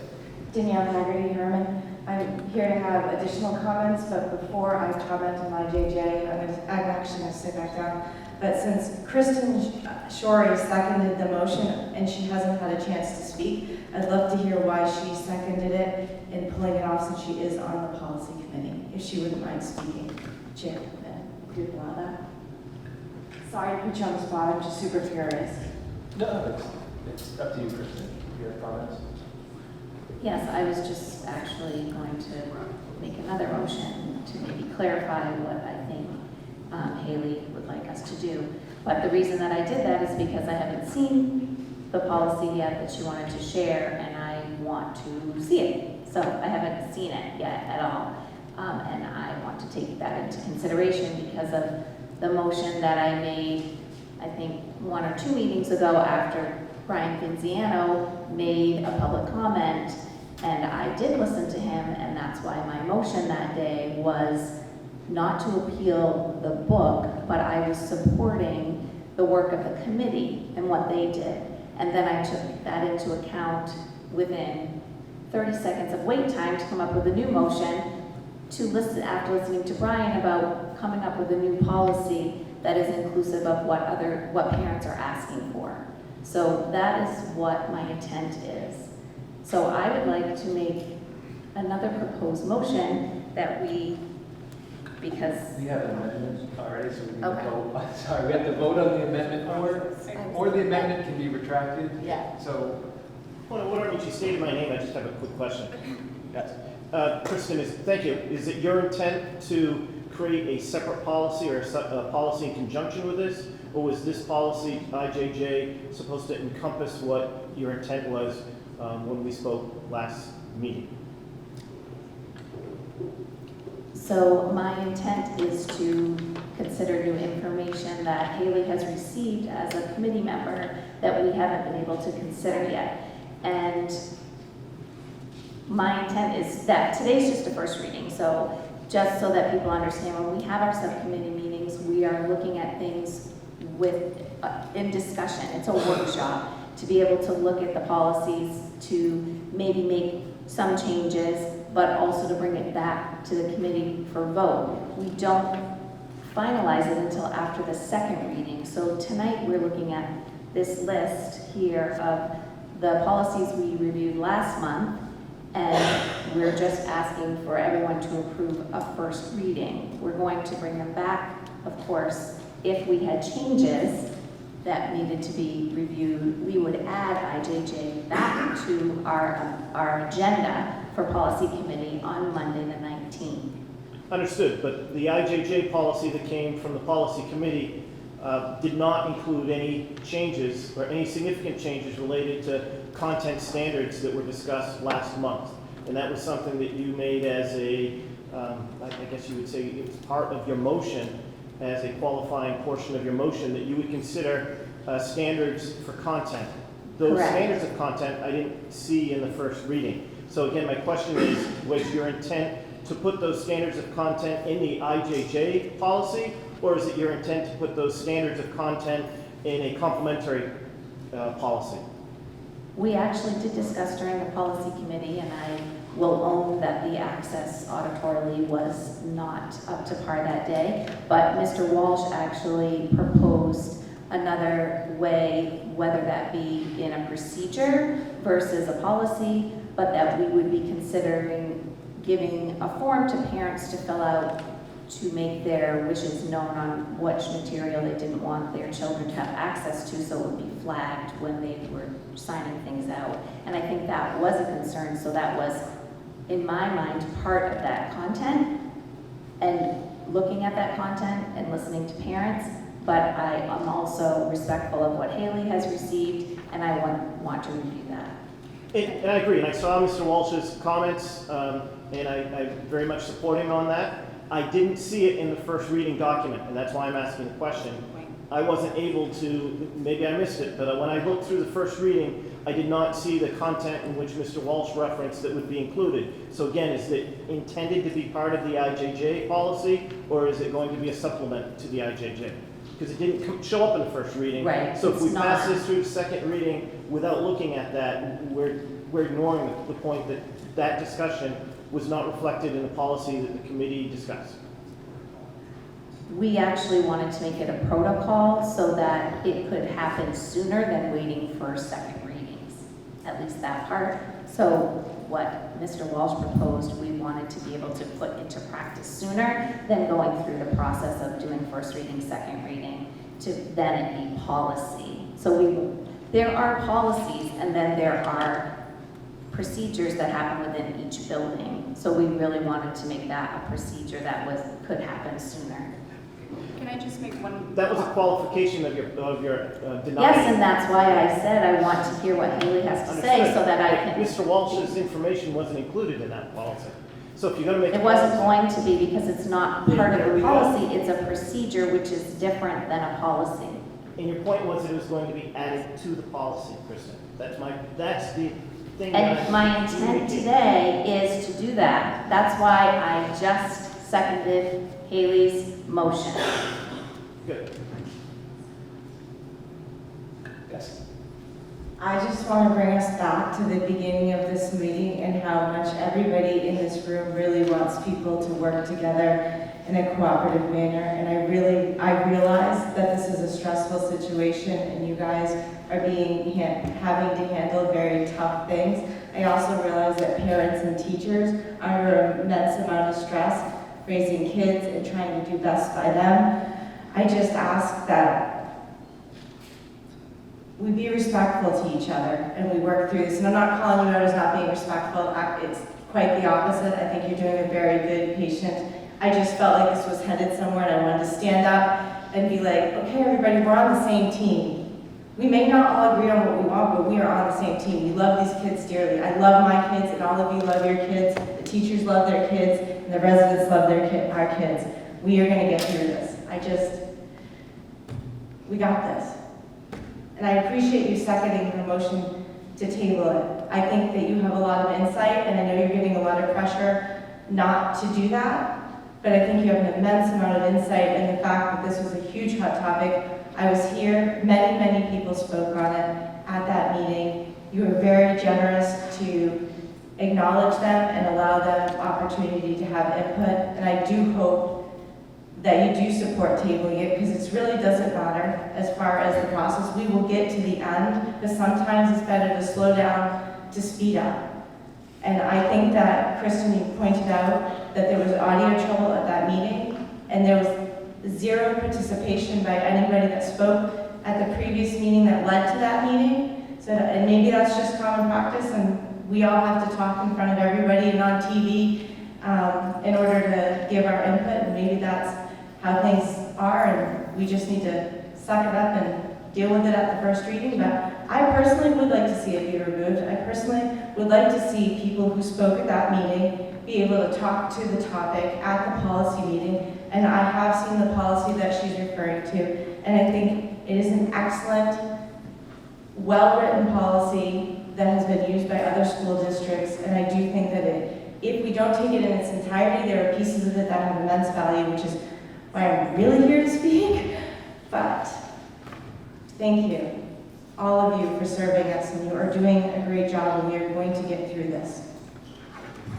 Thank you. So, I just think, want to, hold on a second. I just want to clarify the amendment. So the amendment was to approve all of the first readings except for IJJ, table IJJ. Please. That was it. I just wanted to Yes, clarify. yes. Okay. And that's what you seconded. Okay.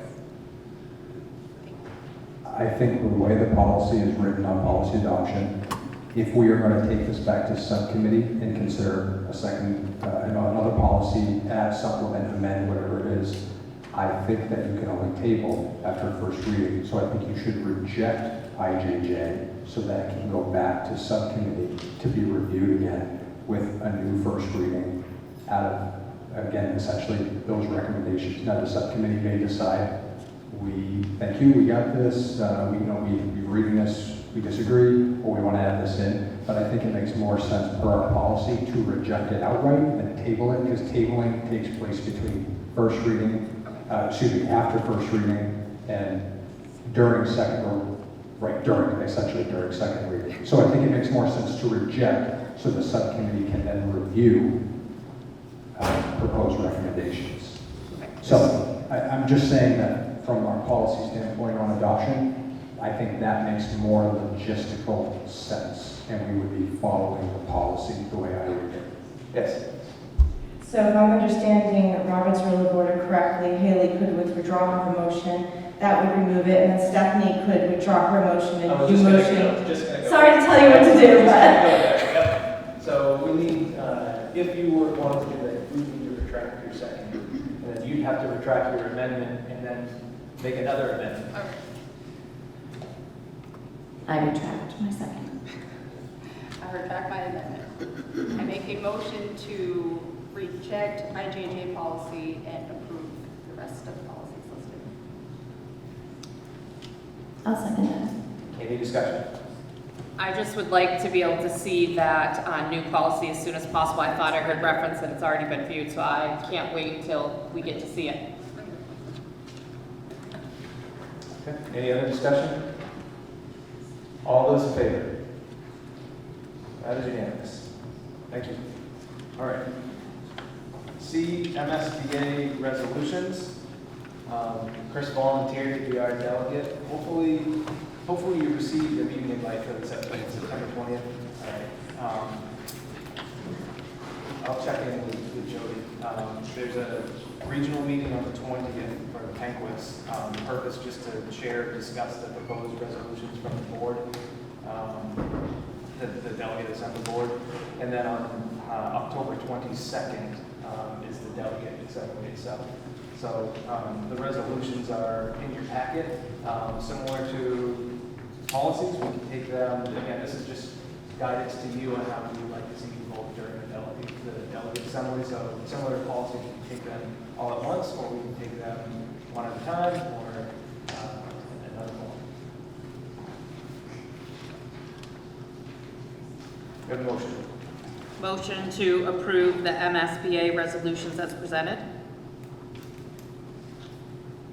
And a second. Am I able to second it? Yeah, I would second. Okay. Any discussion?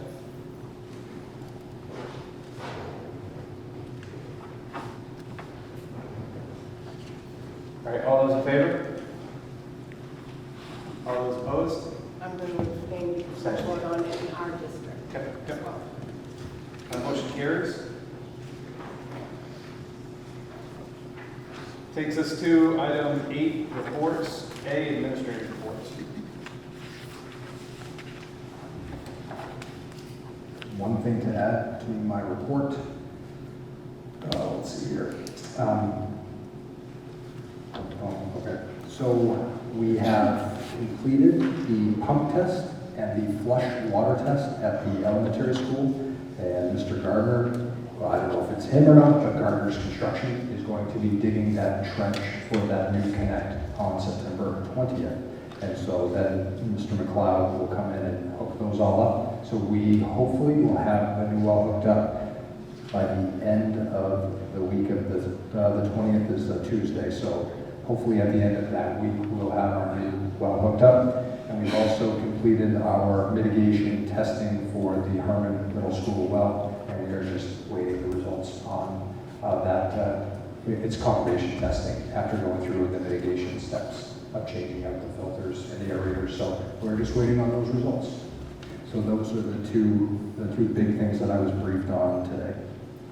I have a question on the water. Do you have or does Jason Davis have a set schedule that or does the state require like a certain time of changing out those filters every so many months or? On the filters themselves, I do not know. I know there is a set schedule for testing, but as far as filter change, I don't know if there's a set schedule.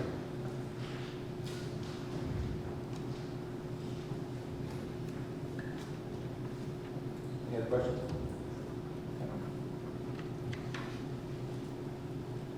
Move to the principal's report.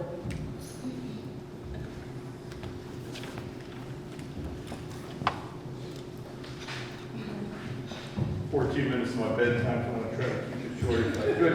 You want to watch Monday Night Football? Not tonight. All right, Brian Walsh, Principal, Hermon High. Not to muddy the waters, but I may as well before I get into my goals. The subcommittee probably, when we meet, should take a look. This is brought to my attention after our meeting. We probably should also take a look at the town comprehensive plan, which someone shared with me after the last meeting. And part of that plan is a long-term goal of maximizing the availability of the library services for residents of the town. And so I don't know who else we need to invite to the next policy committee meeting, but that is part of the town's comprehensive plan. And so we may want to have someone from the town at that next meeting to clarify what that means in terms of the library itself. So just thought I would throw that out there, not for comment, but just for consideration. That I became aware that literally, I think, Sunday. So just wanted to mention that. You have in front of you my principal's report. I'm certainly not going to go through that whole thing. Hopefully you enjoyed it. Hopefully you read it. Our plan at the high school is to utilize that report for more public relations as much as we can. Like Mr. Grant, I do not tweet either. I do TikTok a little bit on the side. I don't snap or anything else, but we will utilize that report as an opportunity to highlight some of our programs, some of the good things that we are doing. And so hopefully it will get more colorful and include more captions as well. What I do want to talk about briefly is the beginning of my report, and that are the 5 school goals for Hermon High School. I certainly don't need to read those to you. I'm sure you've already looked at those. But as Mr. Grant said, 30% of my teaching faculty is new in the sense that they are new to Hermon High and do not have the experience that we have with Great Schools Partnership. And so the first goal that you see listed is actually in support of the superintendent's goal, but it kind of involves several. The high school for years, we started this in 2002 for those who are still around. We started syllabi at the high school. Back then it was printed and handed out. Parents would get it, sign off on it. We killed a lot of trees doing that. Eventually we listed our syllabi, and the course syllabi are still on the high school website, and they have been, and we update those annually. In addition, on the high school website, you'll see our course catalog, which is a description of each of the courses we have. If someone wants to read the course, they go to the syllabi, you can then see the synopsis of the units. And so from the high school standpoint, Mr. Grant's goal, we can support that very quickly. We have more information than probably anyone will want to look at. But the point of that first goal when it comes to the syllabi, the units, the standards, and the assessment is we really do want to get back to vetting those units and vetting our assessments and make sure we're teaching what we say we're teaching and we're assessing what we say we're assessing. The second part of that goal that I want to comment on has to do with breadth of knowledge and instruction. And so we just want to make sure that our students are getting instruction in a way that allows for that development of depth and understanding of the breadth of knowledge.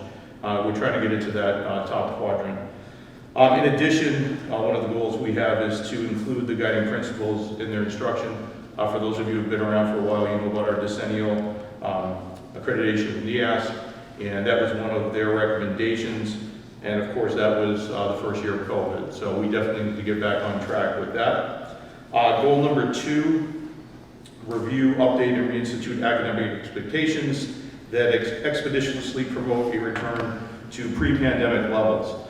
And so during the pandemic, we were very lenient when it came to makeup work and length of time and assessment and reassessment and reassessment and reassessment. And the fact of the matter is we need to get back to doing business like we have here for the past decade and what made us a very good school. And so we began the school year meeting with each grade level, going over those assessment expectations with each class. On our open house, we had a full house here in the auditorium. We held the laptops hostage, and we had a great turnout of our freshman parents, which gave us the opportunity to go over with them those academic expectations. And so we're returning to that now. We do have interventions in place. We have support in place, but we're going to rely on our superintendent and school board when push comes to shove, because we are going back to those pre-pandemic expectations. If you're out a day, you have a day in which to make up that formative work. If you're out multiple days, you have the same amount of time. And when it comes to our summative assessment, and that is where the rubber hits the road, that's 70% of the student's grade. If a student is excused absent, they will have up to 5 days to make that up. If they are not, they're going to see a 0 in the grade book, and we're hoping that we can get them back on track. Part of our mission is to prepare kids for life beyond high school, whether that's college, work, or career. In fact, college, career, community. The fact of the matter is, when they go off to college or they're working a job, they have to show up. They have to show up on time. They have to be prepared. That's for both college and career. So that's really the synopsis of Goal 2. Goal 3, you'll notice on there some data. Last year, our average daily attendance was 85%. Although some schools might find that good, we find that abysmal. We are not happy with that. We are not satisfied with that. Pre-pandemic numbers were actually 95%, and it's one of the things we prided ourselves in. So you'll notice this year we're looking at a baby step. We're hoping to get to 90%. The hiring of Kevin Berry will help us in that dramatically. That's our attendance monitor. But you'll notice we're looking at that 5% increase from 85 to 90%. And then hopefully we can say next year, okay, we made it to 92, now we'll shoot for 95.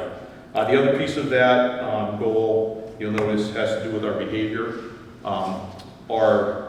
We don't tier our behavior like the K-8, but our suspensions were up 50% the year after we came back from the hybrid.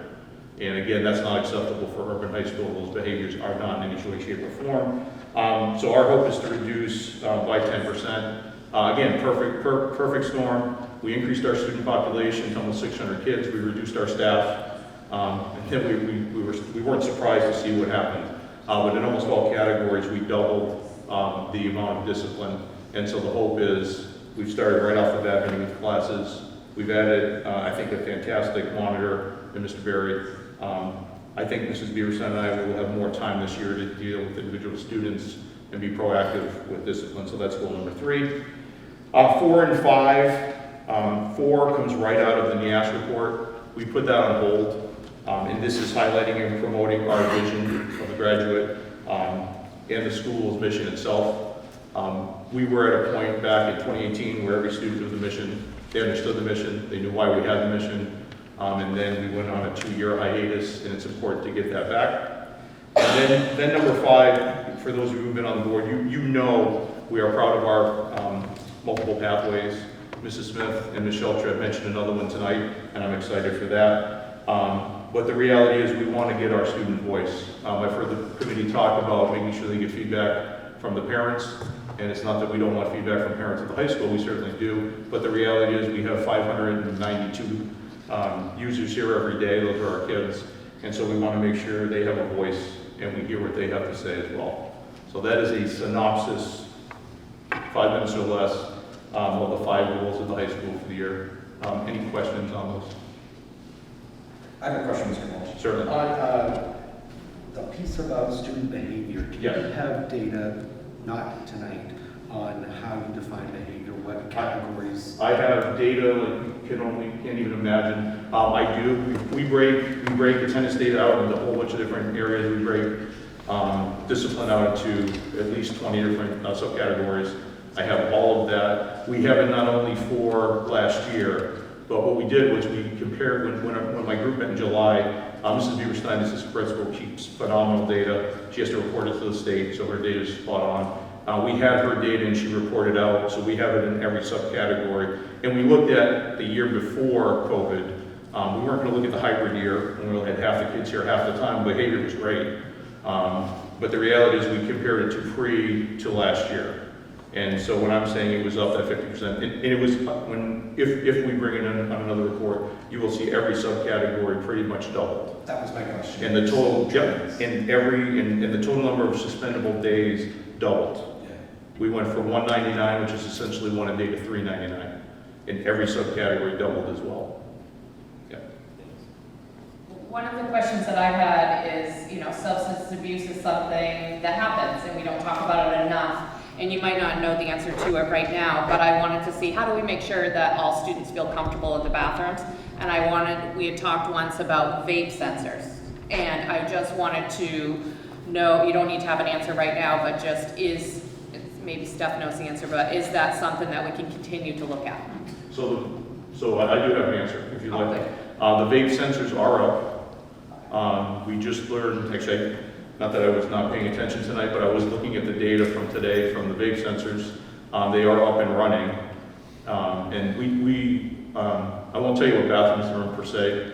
If you ask me after the meeting, I'll tell you. No. In all seriousness, we do have them up. We just looked at the data today. And the reality is we know that's a huge problem. That's not a Hermon problem, just to be clear, that's a societal problem.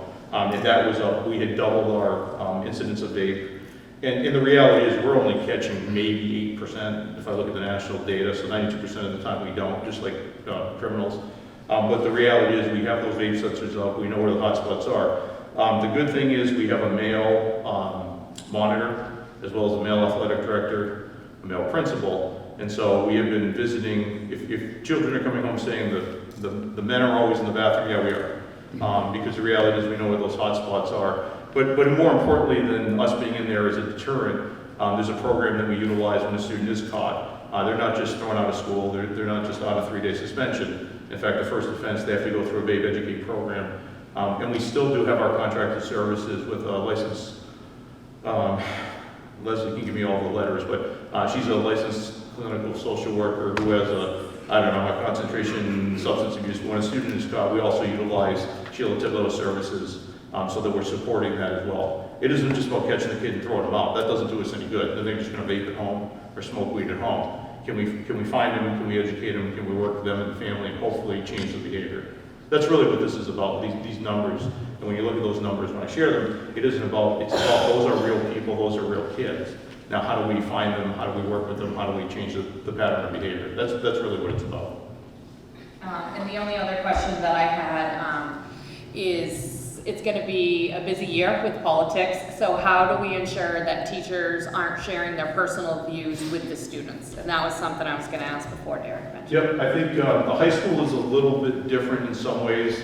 If you go into social studies teacher's room in November, you'll see every poster, every sign, every what have you. There's no question our high school kids, again, they don't walk across the stage and become adults. Let's be honest. I wish they did. But we have to work with them. And in the social studies classes, as long as it's part of the curriculum, and as long as it's balanced, then it's not an issue. And I used this example last year with my teachers, if I walk into a French class and Mrs. Perrin wouldn't do this, but if I walk into a French class and she's sharing her personal opinion on who she votes for, we have a problem. That is not okay. And the way we ensure it is with myself being out in the classrooms, with Stephanie being out in the classrooms, with the department heads doing supportive observations, and making our expectations clear. And in the event that we do have that, addressing it when it comes up and making sure if there was action such as that, it gets addressed and it doesn't repeat. But that's really at ground level how you do it. Thank you. Yep, you're welcome. Any other questions, Mr. Walsh? Thank you. Yep, you're welcome.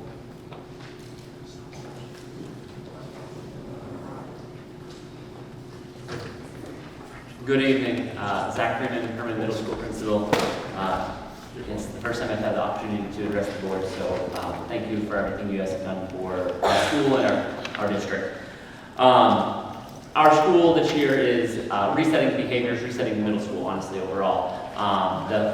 We had a school 2018, 2019 that looks very different than it does now because of COVID and what we've gone through. So the goal is, how do we get back to that bedrock that was 2018-19 and then build from that point on. And the first step was setting the behaviors day one, and that is be respectful, be responsible, and be safe. Our expectation of all students are those three. And that's the bedrock of a PBIS system, is to have your core values. And the goal is to, for behaviors, implement a PBIS system that was being implemented prior to COVID, and then COVID hit, and just like everything else in education got turned upside down, the goal is to implement that at Hermon Middle School. Our second goal is around attendance. Our attendance, just like the high school, was drastically lower during the 3 years of COVID. And that's because of kids not being here, because we don't want them here when they're sick. We're telling parents, we're going back to stuff before the pandemic. If you're throwing up, if you've got a fever, we don't want you at school. Otherwise, to make these attempts to be at school, we want students to be at school. That's the only way we provide them the best education possible. Our goal is to get to 95.5% without the mandated COVID quarantines that the state is still mandating you to test positive. So our goal is to really get back to what that pre-pandemic was, Xing out what that COVID exposure is. Lastly, we know that if you look at the math scores across the district, they are lower. If you look at it across the state, they're lower, and they're not acceptable to any of our levels. And we're going to attempt to work together to create a culture of math at the middle school, so that way we're all working on supporting students in their math competencies. We know that we're behind the 8 ball because of COVID again, but that's not an excuse. We know that we can make immense gains this year. I want to make sure that everyone knows that we have a Facebook up and running. I was just counting the posts since the first day of school. We've done 19 posts on the Facebook. I don't tweet, I don't post on Instagram, but I do keep our Facebook very much up to date. We had a post during the meeting. Sorry, Mr. Grant, for using myself during the meeting. I just wanted to make sure we congratulate those 4 students that took their time to come up here tonight. We want to make sure we publicly acknowledge students. Lastly, absolutely, to those students. Lastly, we are implementing something that was prior to COVID called the SEBA report. It's about student effort. The first report will be coming out to parents and students at the end of September, and this report looks at work completion, effort, behaviors, and preparedness. And every 4 to 5 weeks, parents will receive this letter home, this report home, to make sure that they understand where their student's standing. We encourage parents to look at Power School for up-to-date academics, but that doesn't necessarily tell the entire picture. A student can be doing really well on their academics, but still not turning in things on time, and those soft skills that we need our students to know. And if you ever have any questions, please know the door's always open, the email's always open. I would love to take questions and support students wherever they're at, support parents where they're at. Any questions for me?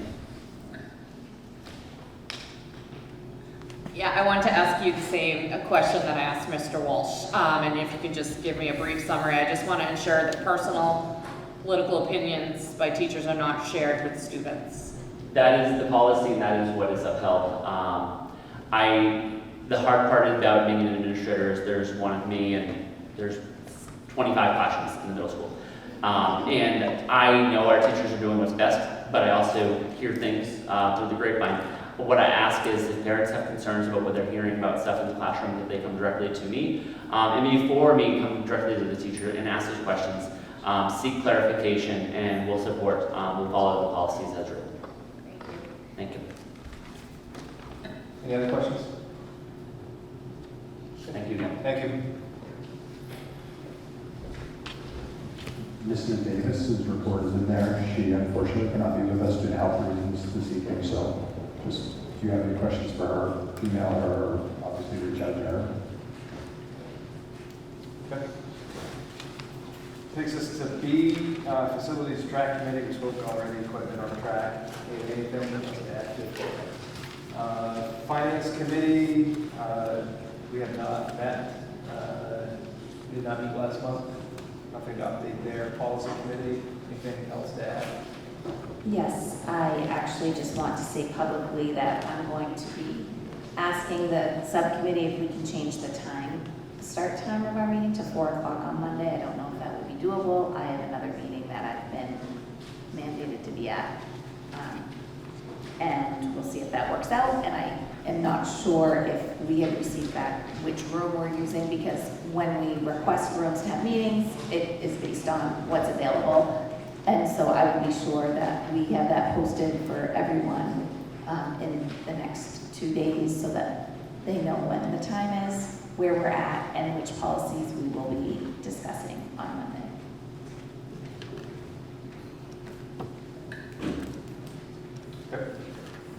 Technology committee? Well, we have not met yet. I think it's going to be important for us to talk about the one-to-one devices, the different platforms that we utilize, so we're really going to be busy with that meeting, I think. Mr. Wheeler and I met 2 days ago to talk about the first agenda, and he and I put a tentative date down for the 29th of September, and I just have to send that out to the tech committee. I did put it in my report, so we'll see if that works for people, and if not, we'll reschedule to a date that works. But he and I picked a date, and then we'll send it out and see if it works for the rest of the committee members. Okay, so you'll just email, because I saw that there, so I thought it was already adjusted, so. No, he and I just put it in there as this works for both of us, no other meetings, and then, but I do, given the size of that committee, we'll definitely send that one out to make sure it works for the majority of people, for sure. Where do they usually meet? Which one? The technology. Technology is has been in either the library, the JRTC room, or the 155, which is the old labs. It's usually one of those 3 rooms, depending on if there's any clubs or any activities after school. Okay. Bruce? We do not have another meeting until November. There'll be November, March, and May this school year. Okay. Finance report, curriculum, assessment report, and transportation facilities are as written in our packages. Jay, we'll go around the horn on future agenda items. Debbie? I think I'm all set, thank you. I'm still just trying to utilize the blast text option to communicate meeting times with parents. I mean, I love that he's going to do a Facebook page and use that as well, but at least, yeah.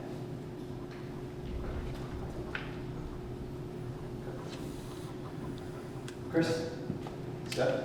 Yeah, I'd like to have a follow-up on the honors classes for the middle school. It's my understanding maybe the numbers were down. Hats off to those students for really coming to speak up, and I think it's important that we recognize those that are excelling at academics, because sometimes it's the ones with the least common denominator that get all the attention. So I'd really like to see some statistics around, how many kids were signed up for those classes. And I feel like we owe those students an answer. Can I add on to that? Yeah, of course. I agree. I would like to see the data as well on why we made the decision to, stop those honors courses. I believe it was ELA, like this past semester. Just understand the rationale, understand the plan going forward, and then maybe get an update on how those students who would have been in the honors ELA program, another honors program, are finding differentiation in their existing classrooms. I mean, I know for the 8th graders, it's an option for some of them, for the gifted and talented, and being able to take it up at the high school here. But I just wondered, honors classes, is it offered for every subject? Just having more data for us on that. Yeah, I agree. And we also have Jennifer Pratt is the new gifted and talented person. So I just was curious, the coordinator was curious, right, what she could do to help with differentiated instruction within those classes for those students. And it is important to remember there is a difference between GT program and honors courses, right? So there is a fundamental difference between the pathways and what the students take and how the GT coordinator works, how students in GT are even identified. It's a CAP program, right? And then honors is on the side. Not that GT kids can't be in honors classes, but they are two distinct programs and how they function and operate. So a presentation about that might be helpful for all of us to have a better understanding. Yeah. The only other thing that I had is oftentimes we are asked specific questions for public comments, and just ensuring that we are answering them at the beginning of the next meeting. Sometimes questions, I think, aren't asked clearly and they're coming through more as statements, so it's hard if a question's actually being asked. But I did hear somebody say one tonight about the well over by C&K. So, and in the platforms that we utilize, that's going to be addressed with the technology committee. But just ensuring that when we are asked specific questions, that maybe we have a recap for the follow-up at the next meeting. The well would be something that specifically, that would be something that you will make a decision on when we get to the SIPS project budget this spring, because it's in the budget, it got approved, and so it's just a matter of money and ultimately your decision. So it won't happen at the next meeting, but it will come up during budget season because it's one of the projects that you all approved back in June. Did I say that right? Did I say well? Or the fuel tank? So fuel tank, sorry. Right, because you said the well's scheduled to be done. Right, so the well at Pat's is scheduled to be done in a couple of weeks. I believe the public comment was regarding the fuel tank being dug up at the middle school and a new one going in and the distance to the well. And then obviously you voted on a certain amount of money and then approved that, obviously the town council, to take that out of reserves. So if you want to look at it, for example, a tank out of the ground and covered, a tank out of the ground covered and moved, a tank back in the ground, weigh those cost options, and obviously the grandfather nature of what you currently have versus the cost of moving. Those are all things that can be done at budget time. Yep. one last thing, to make sure that for the next meeting in the technology update that we talk about the penetration test, etc. And I'm sure you already have that. So. Okay, Kristen? I just had honors, so we covered that one. Item 9, approval of warrants. If you guys are okay, let's take one motion for all of them. Motion to approve warrants as presented. Any discussion? All those in favor? All those opposed? Any abstentions? Abstentions, okay. The motion carries. Motion to adjourn. I make a motion to adjourn tonight's meeting at 8:55. Seconded. Any discussion? All those in favor?